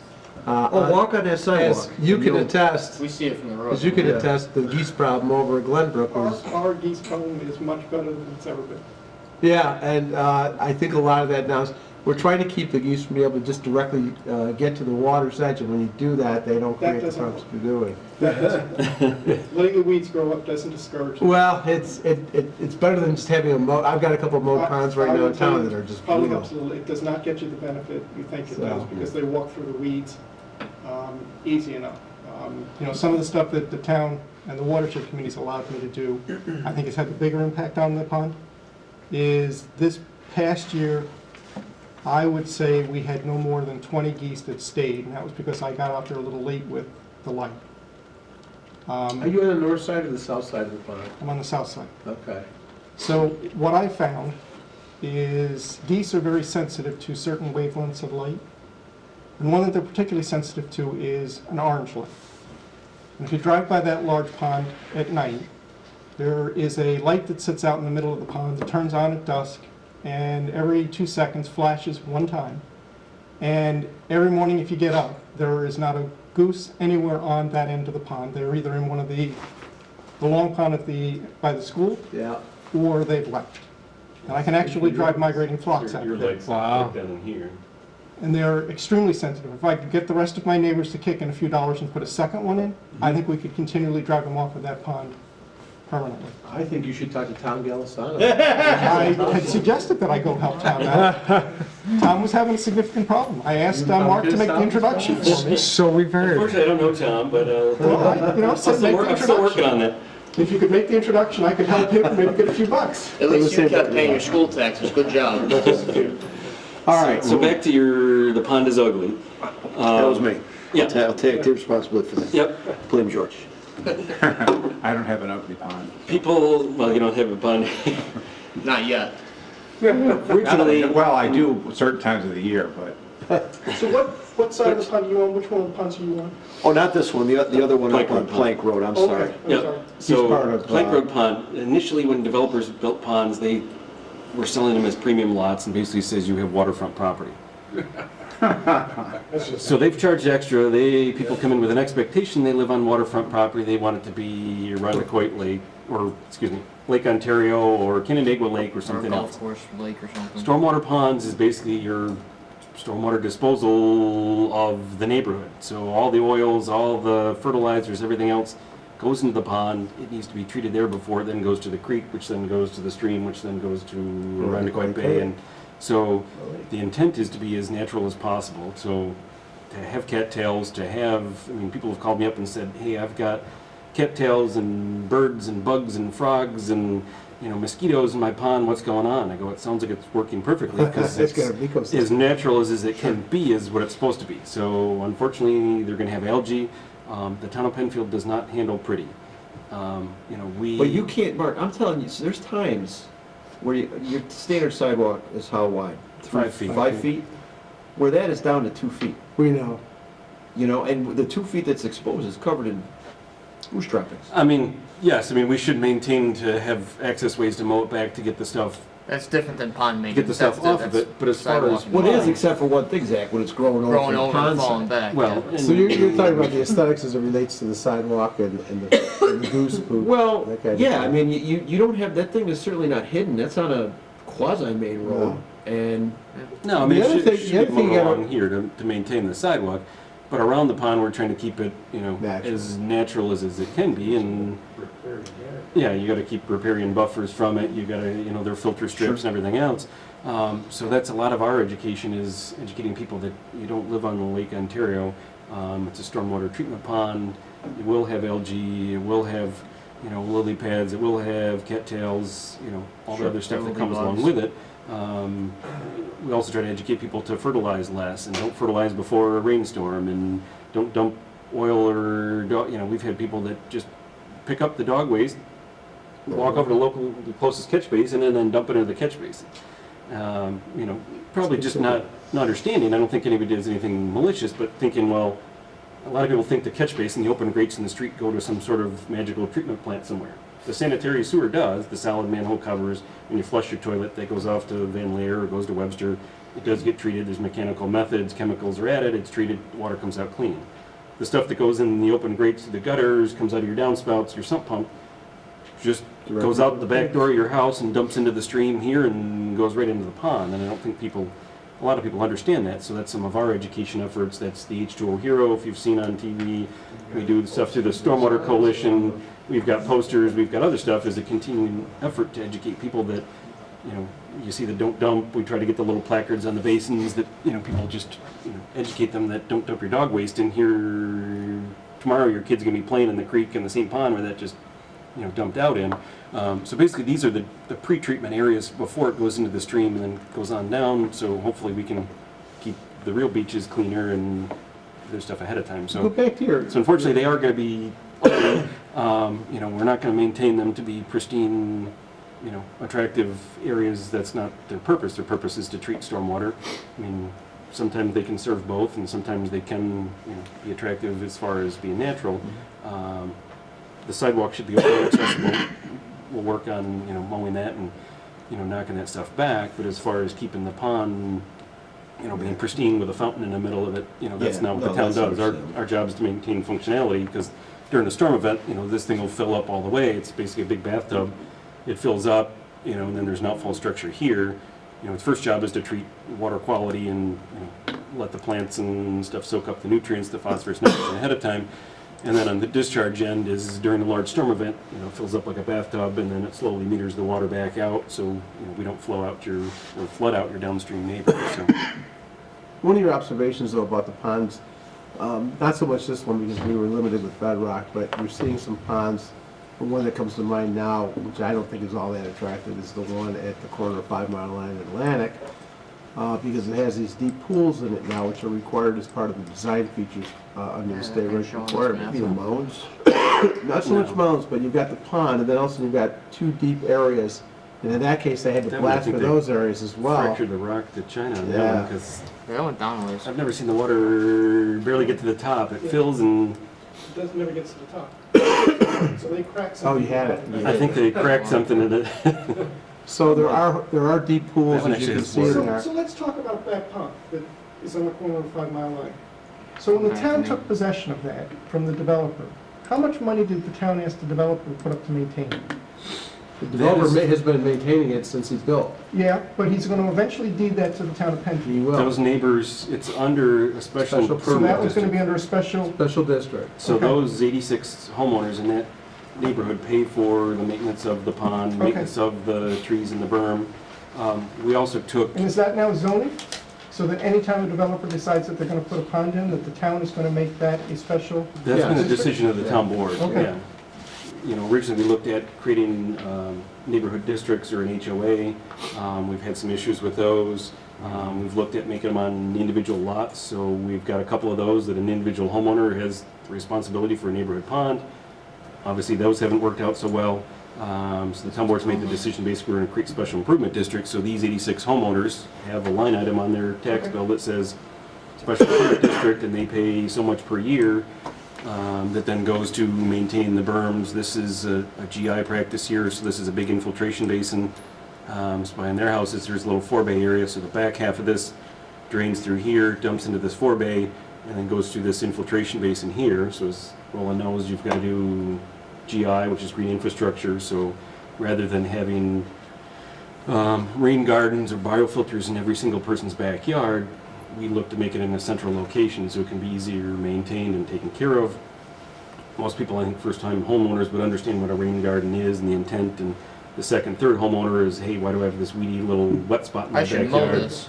Well, I should Should mow it, fill it. or And fill it. get a Fill it load of in. topsoil on the weekend, fill it in, and now your stormwater treatment's gone away. So And then neighbors complain saying my backyard's full with water. Well, it's because your other neighbor. it was intended to be a rain garden. So this is a GI practice here, but all these homeowners, basically, there's a district was formed as part of that subdivision, so they pay for that. Yes. In non-residential, in commercial areas that are being developed, in terms of surface water, parking lots, things like that, can you just explain a little bit about what practices, and particularly if there are any, with new areas, any kind of green practices with semi-permeable stuff, or how that water, how we're preventing like all the water, all the oil from the parking lot to get into the water supply or whatever? Let's go to Baytown Plaza. Okay, So any new commercial development, first off, we require them to own it and maintain it. Is there a private entity that can You own want their the own? pond up here? No, go to just the Baytown parcel, yeah, go right there. Back parcel. Yep. So they're required to own it, maintain it. We take property maintenance agreements over it, and we also take inspection easements over it. So Baytown Plaza, to look at it, basically it looks like one big surface of pavement. Rather than taking up, knowing that commercial area is very valuable, rather than taking up surface area to have ponds in it, they elected to do underground storage. So there is 2 different treatment areas. Pretty much this area here is about a 4-acre area of underground storage tanks. They're all basically half domes underneath it, so it's stone on the bottom. So the water flows in and has a chance to recharge back into the ground. So in the attempt to get recharged back into the groundwater, all the stuff that comes off of their facility flows down in, flows into the recharge chambers before discharging. So it handles the water quality in there. It also handles quantity. Again, those big containers fill up in a storm event, would fill up and then slowly dissipate. There's a smaller pipe at the outlet end and the inlet end. They've got a linear rain garden that goes along the berm in the back. So as it comes off the hillside, excuse me, I'm right here. They've got a linear rain garden that runs along that. They've utilized some green areas in here. They also have a secondary infiltration basin here in this area, which will be for the future building. There's building P that goes here, building O that goes here. So they've got some underground facilities that treat their stormwater, but it acts the same way as a surface pond would, or any other surface appurtenance. The old style, you go by Empire Boulevard, Creek Street, you can kind of see they have a surface pond here in the front. every Wegmans. or every Wegmans. You know, most of Wegmans used to be dry ponds. This is underground storage at Wegmans here, isn't it? This one isn't a pond. Wegmans, I think, predates Phase 2 regulations, so I think most of their stuff is just treated and sent Discharged. off, but there is a, large underground treatment area. Buzzword for all the GI practices now is filtration. Yep. Well, and recharge, you get the Recharge, groundwater yeah. back in. And that's changed through the evolution of the ponds, because now stormwater management facilities, as they're being known as, a lot of them are being built as infiltration basins as well. I don't know if you've had many. You saw the one big one on Atlantic Avenue is an infiltration basin in conjunction with a stormwater pond. So as you drive down Atlantic, you see just kind of a berm, but it's hiding behind it. The new development, the Windsor Ridge piece, if you go down Atlantic towards 5 Mile, you kind of see a berm with some trees, and you see some rock. That's the infiltration basins on the other side of that. Again, that's on town-owned land. We maintain it. They pay for, the betterments of the improvements to it. But yeah, so their development, they did a cluster development to consolidate, their piece, and then our property kind of encompasses something like this is town-owned property, so we own this. This is their infiltration basin along the road. You drive down the road, you kind of just see this berm with some trees on it. You don't see what's on the other side, and then we've got the stormwater facility here. Which helps and hopefully improve the look of an ugly pond. Yeah. So It's more of a by its nature. I'm gonna have to live with ugly ponds. for the rest of this year. Well, I'll find it sooner or later. Now it's ugly, we're gonna rename it Ugly Pond. Up on Plank. But going back to Don's Basins comment, you're now, starting to see this you're not though the with all only new development, especially commercial. There- I think the McDonald's at 441 and 250 has underground storage, if I'm not mistaken. I mean, there's So other, you're seeing it But the happen. pond's A lot of nature people are is heading them. changing because there's a specific soil media that's for infiltration that's then installed at the bottom with a drainage system of.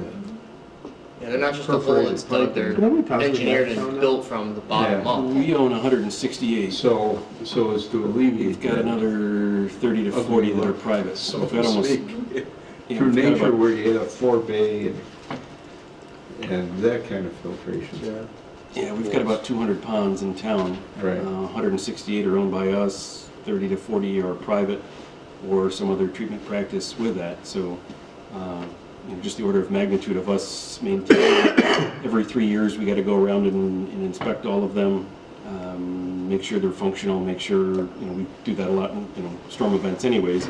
That's some of the reason we like to, put ponds closer to the street. It's easily visible. You get a storm event, we go out driving around looking at and seeing if something's blocking the outfall structure. I came upon somebody's recycle bin sucked up against the outfall structure and the pond was way over capacity. You get a hook on it, you yank it out of there before, you end up flooding out the road. In the past, we kind of tucked them in the back of neighborhoods behind houses. We've got some that we've got a 10-foot access to get to the pond, and that's all we've got. So in a more major storm event, now you've got a 10-foot access between two people's houses. You've got to navigate to get in, to get to the pond if there was an issue. So we've tried to reorient ourselves to kind of put them out front a little bit more. You can see them, you can have eyes on them, make sure they're functioning and, working in a major event. We have a couple of coworkers who spend more time outside in the rain than they do in nice days. So that's their life. So that was kind of the first one. The last one had recommendations about creating regional drainage facilities, which was kind of the keyword at the time. Now, as Roland has shared, it's gone back to having smaller treatment areas, recharge, individual treatment in smaller areas. So I think that's something we'll have to revisit in this go-around. We kind of talked about drainage facilities. Safe, attractive is in the eye of the beholder, whether it's natural or what the aesthetic of it is. But most of all, our job is to make sure it's functional. We got to inspect the outfall structure, make sure it's not plugged. We've had people shove carpet in outfall structures to try to plug it up and make the water higher. We've had people plug up outfall structures with wood, some as kids, some as not. People want to make it artificially high so they can kayak, canoe on it, do something with it. But now you're taking away the storage volume in a storm event. So we, kind of got to monitor that. Go out and remove those obstructions and make sure they operate as they should. real prevalent issue? No, it's not often, but at times, It happens. you know, it Usually when happens. there's a problem, it's because someone put something in the way. Or, I mean, milk jugs get sucked into roadside pipes, out, you know, culverts into driveways, you know, it blows out of the recycle bin. It's a nice kind of round size, it gets sucked into, you know, a pipe and cause a blockage, recycle bins, so. You get a real windy storm that comes through, I mean, somebody's lawn furniture ends up in the backhoe structure. Yeah, And I know a little bit about that, I mean, it's not somebody's. put in the winter. I mean, we had one last year, it took a backhoe and, what, 3 guys from the town? Half a day to get it out because the water pressure was just so hard on it. You couldn't put a hook on it, they had to bring a backhoe in to try and get it out of there. And I had already gotten, I think, a couple of recycled bins out from in front of it. So, I mean, wind events are typically the worst for getting stuff in the ponds. I wish the town would make everybody have a recycle bin that had a closed cover on it, because the milk jugs on a windy day come out of the silly little plastic bin just stick out in the front, they blow right into the pond. I wish we had the toters for recycling. They do that in the You can city. do that. It's true. You can do that. There's companies request that will it. do You that. can Waste request it for management. waste management, the other providers No, aren't. not. Really, I didn't know. Rails maintenance has it. Lilac will do it, and the guys that run the Rails maintenance has it. Seric will do it. And actually, Seric's half the price of waste management. Really? I say I just switched over to Al's Maintenance, and they've got a full-size Yeah, toter so that's same Cyrus thing will with a do green it. top I mean, instead. they give you 2 bins, like the garbage ones for Throw away recycles, and it's just easier to deal with them. I just wish the town would make everybody have the same thing. Would keep the town cleaner. Isn't that something we could talk about as a group? Sure can. That's Would why that we're be- here. Would that You be just something brought that? that up as an issue. I think that's an issue for keeping the I town would cleaner. mark that down in your things to do list. Or things we can investigate as we move Lilac forward does as. it. Yeah, we could talk Does to it. the I have others Lilac, to I see should who ask can them. do Just have to it. ask them. You call it the Herald rule? Herald recycling I pick rule? up too many milk jugs after a windstorm. No, well, they've decided to start coming at 0 dark 30 at my house, so you have to put it out the You have night to put it up the before. night before. you know, I get that. And You got a windy night and. Yeah. Snowy now. Or snow, Or the plow snow. hits it. Wind, or sometimes it's just, I have to get up early in the morning because if I leave mine out, we have significant wildlife where I live, and they will, wherever how clean the containers are, you'll still find them rooting around. The little. They can smell what's in the container. I'm so glad for winter being here because then the bandits are not Are those the blue and active. orange? Yeah. Okay, we'll add that as a note and we'll come back to that one. The last one, continue with compliance with federal, state, local drainage regulations and updates. We are a designated MS4, I think I shared that before.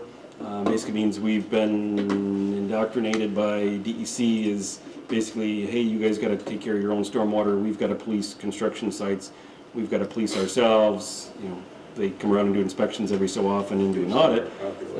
We've gotta submit an annual report, so we do an annual report of how many miles of road did we sweep, how many parking lots did we sweep, how many ponds did we inspect, you know, how much fertilizer we put down on the fields, how much, you know, we keep a running tally of all this stuff, and we've got to submit basically our own report card.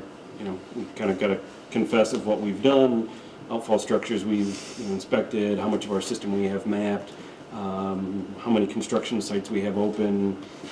So we've got to go through that annually, submit that, here's what we've done, here's what we've tried to better on, here's what we do inspections of our own DPW facility, go and make sure they've got, the fertilizers in a barrel inside and closed, not sitting outside in a bag, make sure waste oil is not, left outside or discharged to the storm sewer, so we've got to go around and police, where do they wash off the trucks, where does that go to, what is, what's out in the yard that's out there, even this facility, where do we, if somebody mops the floors, make sure that somebody doesn't go out and dump it outside the door, it goes properly into, a sanitary sewer system, so that's the regulations that we have that falls under, I think, every town in Monroe County.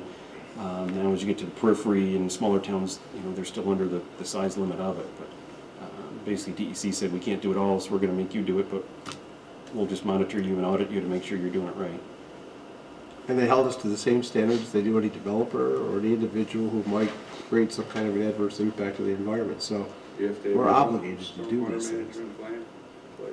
Yep. Yeah. And updated name, Everything. Yeah. So I think that runs through mine. I don't know if Jimmy want to. Yeah, we'll jump back. We if you wanna do got it. 15 minutes, we're gonna let you go home, but why don't we finish up with E, and that was to provide activities and programs to meet the needs of all age groups. And it says, implement the recommendations of the Parks Master Plan. The Recreation Department is right now in the process of updating its 5-year master plan, master plan. They just had a public information meeting to hear people's comments. Last week on the 29th, I believe it was. Yep. And I'm sure they got a good turnout. We have not yet had a chance to talk to the director over there yet, just to see what happened. We're gonna see him next week, as part of our Shadow Pines group, and I'm sure he's gonna provide some information. We will make sure you guys Survey get out that there to collect information. information and feedback Yeah. on that. So that'll be an ongoing process, and that's just something that we'll probably put back in as an ongoing activity for the town to have to, look at and comply with. No, that came up our first, again, I know, that came up Yeah. our first, I think it was you, right? Oh, yeah. Yeah. But, I mean, we're having to go to other communities to do things So- like have baseball games and stuff. I mean, we don't have enough. A good point is, did you get a chance to go to that meeting? I did not, unfortunately, but a prime example of it is my son had a birthday party on Saturday night at Harrington Rec Center. Every room was packed, full. Yeah. Again, though, remember, Organizations, Parrington parties built their going. rec center based on $1 million each year from Waste Management. We don't get $1 million each year from Waste Management. anyone We probably- able to- We probably don't want that money because they're having some problems down Was there. that anyone we don't able to have. input comments on the website? Because they had a portal open Yeah. for that too. So you may want to check the website. I don't know if it's still open. No, it's not. It might still be open. Even if it isn't, you should email. Send something to You need Chris Bilo recommendations. with your Chris Bilo. recommendations, because they're going to be tabulating all that recommendation that comes in and trying to make some decisions as to what to do. So I went to that meeting, it was Tuesday Oh, did you? night. Yeah, there were fewer than 10 people. Really? Yeah. Yeah, it was pretty disappointing. And the way disappointing to me that would be such a low turnout. Well, it may Most be of the that they people that had a lot went of were the response ones who from live right the, there. Pardon me? Most of the people who went to the meeting were people that live and are directly impacted by it, because one of my You mean customers... by the community center?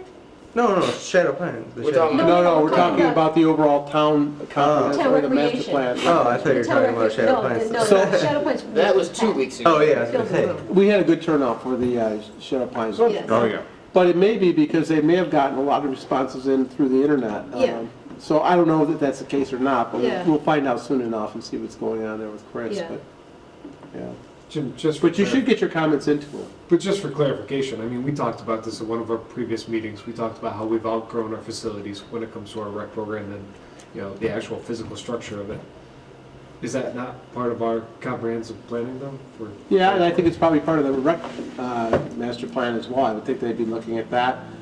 We will probably bring Chris in for you to talk a little bit about, as a matter of fact, the town board had I was Chris just in gonna last. say, Yeah. we had Chris in last Wednesday night, Yep. and he gave a report, an annual report of all the programs and participants, and I think it's very important that he comes in and has that conversation. I agree. It is available on the town's website through the recording of the work session. Right, However, PCTV. I think that that's a good foundation for a much larger conversation on recreation and use and facilities.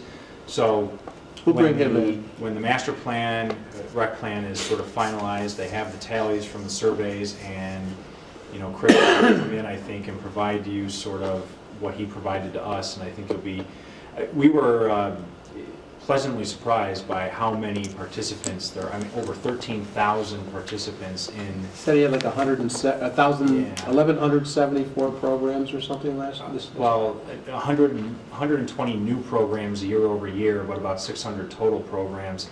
And really where the growth has been, it's not so much in the youth, but has really been in the sort of senior We talked about that. We have a lot of geriatric programs and we gear a lot of our recreation programs to So what that I would- demographic. Yeah, so what I would suggest is connect with Chris, and when he is ready over the next month or two to bring all that content Yeah. into this group, I think you guys can have a much better As conversation. Rob noted, if you want to go on the website, it is under PCTV's area for the November, I'm sorry, it was the It was November. November 3rd. November 28th. Check on that, because it's kind of an interesting discussion that they had with him. just would like to make one comment that I think is an intersection between what we're talking about here in terms of providing activities and kind of programs for people in our community and our sort of charge with the Comprehensive Plan Committee in terms of the contribution we can be making to the town, was a recommendation that I had made at the recreation meeting, that we consider, and I've mentioned here a sort of civic engagement, that a great way to foster community, to build community within Penfield, kind of cross-generational stuff, people of different abilities and so forth, would be a community project that would actually sort of benefit us financially as well by providing volunteer labor for certain things, supervised volunteer labor, but volunteer labor. And the specific thing I suggested as a project would be to work on various trails in the town. Well, that happens now, as a matter of fact. Well, I know we have the Trails Trails Masters here. Committee, but a kind of a big effort, a big like town-wide effort would take Well- some time to sort of build it, but, you know. We have the biggest trails recruiter in town sitting with us this evening, and he'll tell you that it's not the easiest thing in the world to get volunteers. Who do you think put the bug in my ear? Yeah. So, Well, I mean, I agree. If you can get the people out to do it, it's great. It's been difficult to get a lot of people out on a sustained basis. Thank God we have Eagle Scouts who are working on a regular basis to take care of a lot of our projects. They've been a godsend over the years. But to get other activities where people want to do it and they want to be there for you on a regular basis, hard as heck to get them to Well, I stay. think the comment you made was make it so, I mean, trail maintenance can be pretty hard work. Mm-hmm. So there has to be a combination of things that maybe somebody who's a little bit older or maybe not as capable, something that they could contribute. Right. So I think And you're talking about children, in a broader sense than yeah, just, so you have I- 1 or 2 days a year, sort of a spring Yeah, day and it's a a fall great day. That's idea. a If you can big, get everybody in, it's major a blah, great blah, idea. blah day, and then you have the other kind of smaller community, smaller, you know, groups that kind of stick Yep. with it Don, the I'm all rest of the for year. it, but volunteerism as a whole is down I everywhere. know, but that doesn't mean that we have to like give up on the idea of it. We just have to find a more I agree. appealing way to market it. I love your think. drive and your passion. Isn't it but- spring cleanup day? We do. Yeah. And we get a good Terry turnout for it. Rothfuss. Let's say it's moved from the good Terry neighborhood. Rothfuss Day. I mean, even then, it started, I mean, so there was a volunteer event that the Penfield Recreation had, and it was something different. And then, obviously, with my dad, the memorial event, it was something that we did in Pittsford when I was a coach over in Pittsford and a teacher in Pittsford. It was an event in which athletic teams were supposed to give back and to clean the yards of other of senior citizens within the community, taxpayers. I thought it was a great idea. It kind of fluttered away in Pittsburgh, but again, when my dad passed away, it was one of those things where my dad was never a man who ever asked for money. He was just a guy that gave you his heart, his soul, and everything he had. Therein lies Good Neighbor Day. But Penfield Recreation, I brought that event in, and the Penfield Recreation had a similar event, but volunteers didn't happen. So they decided to join forces with us. And again, it takes a great deal. Like first year, yeah, I mean, missed my dad. A lot of people missed him. He definitely has got a community base in our family members, but numbers definitely dip in terms of volunteers. But I think it's him and the memory of him, but to sometimes, it's getting that volunteer can be a little on the harder side. But I do think athletics is a great avenue.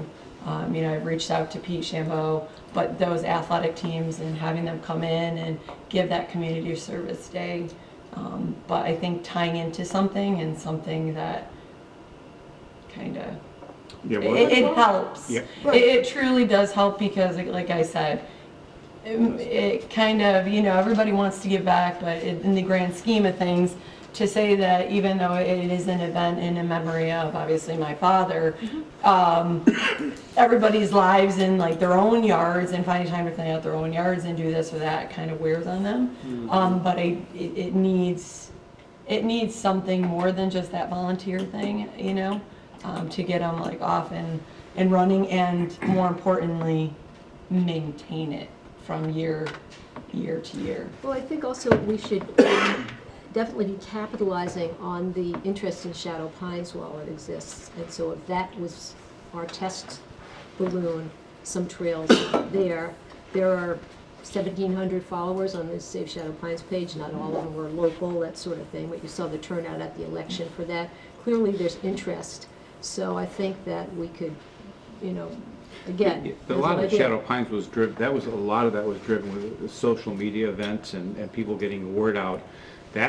We've got to learn how to tap that. If we want events like that to have that impact, you want my nieces and my nephews and everybody under the age of 30 to go anywhere near anything you're doing. If it's not. Well, that's why I said to Daniel, it's partly a marketing problem. It is. These things. Yeah, but we got to think in terms of marketing. Oh, no, I know. Yeah, papers, but in the social media is completely different. I know my husband did all the social media, so that's how I know. Yep, and so I agree with you, but that's how we're going to get the turnout the first time and the continued turnout. That's how the excitement's driven. Yeah. Okay. Look into that, and as I say, you know, we do have a core group of people that, you know, and a lot of them are seniors that are that are a part of the trail committee.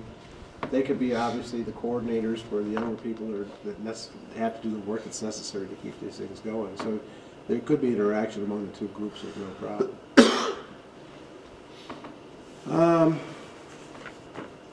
And again, work with the Trails Committee, the Trails Master Plan. They have a master plan. You saw a lot of it tonight on the red dots going through the town. That is updated as we need to do that. Actually, our department does that with the Trails Committee. And they meet on a regular basis. As a matter of fact, I think Mark and I are going to be meeting with them in February to go over some stuff. So we work on a regular basis with the Trails Committee. I think Tony the Fountain attends just about all of your meetings, if I'm not mistaken.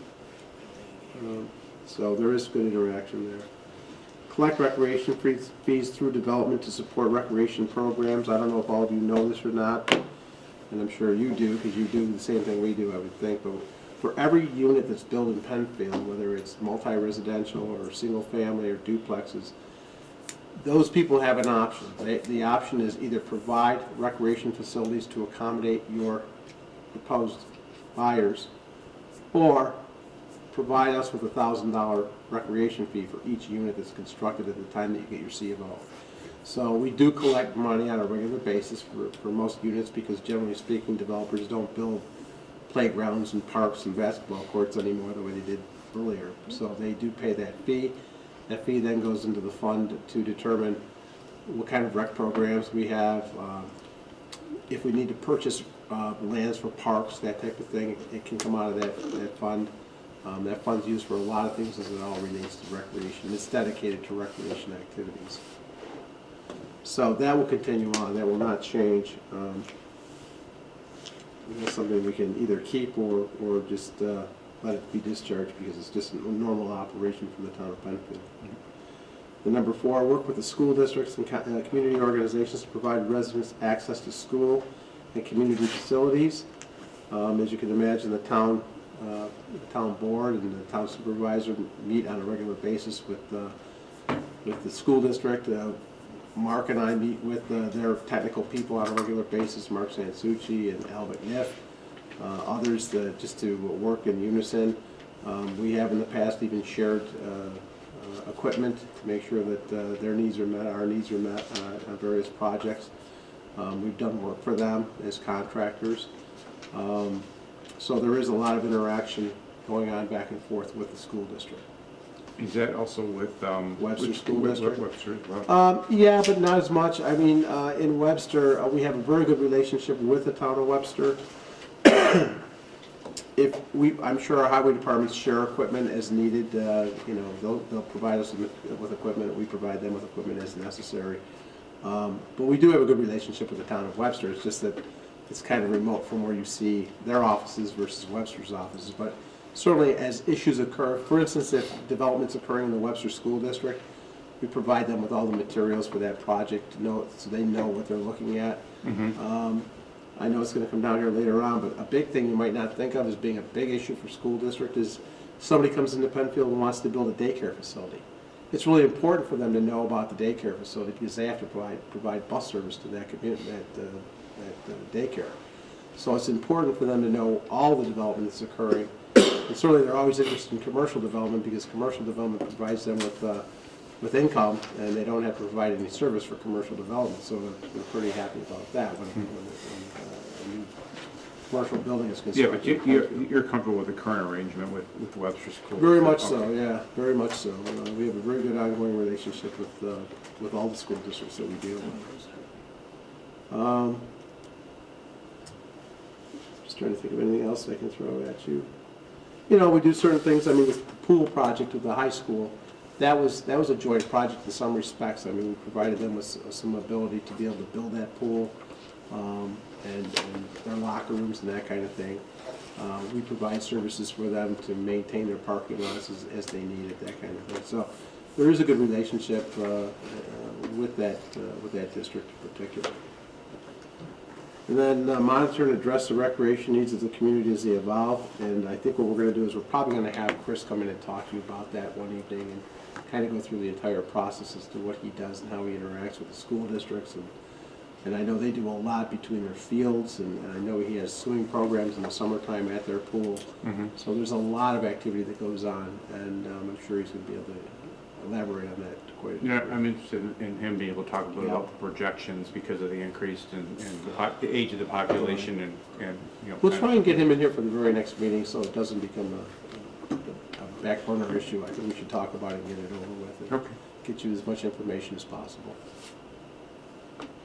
Well, it's past 9 o'clock. I think we've hit all the issues on community resources. Do you want to just kind of go over the last part of the agenda so everybody's on target? Yeah, so again, we got through one item tonight, community resources. But again, good discussion, take as much time as we need to go through these sections. We'll target the natural resources next time, work through that section.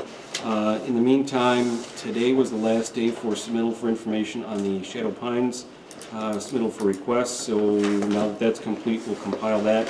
We'll share that with the Shadow Pines Committee, which meets next week, as well as this committee between now and then, so you can take a look at that. We're only doing one this month, again, as we said, we're only doing one meeting in November, one in December, so happy holidays to all. Our next meeting will be January 8th. We will be, and this sheet says February 5th, we'll be following up with a January 22nd meeting. That was on the handout check. I think they have the new one. I got the old one. So we will be looking to go back to twice a month once we resume in January, February to get back on it and keep moving ahead. So, if there's no other questions, that's what we have for you tonight. Good. Thanks. Happy Thanks for holidays. coming. Happy holiday, and be careful on your way home. Do you think I could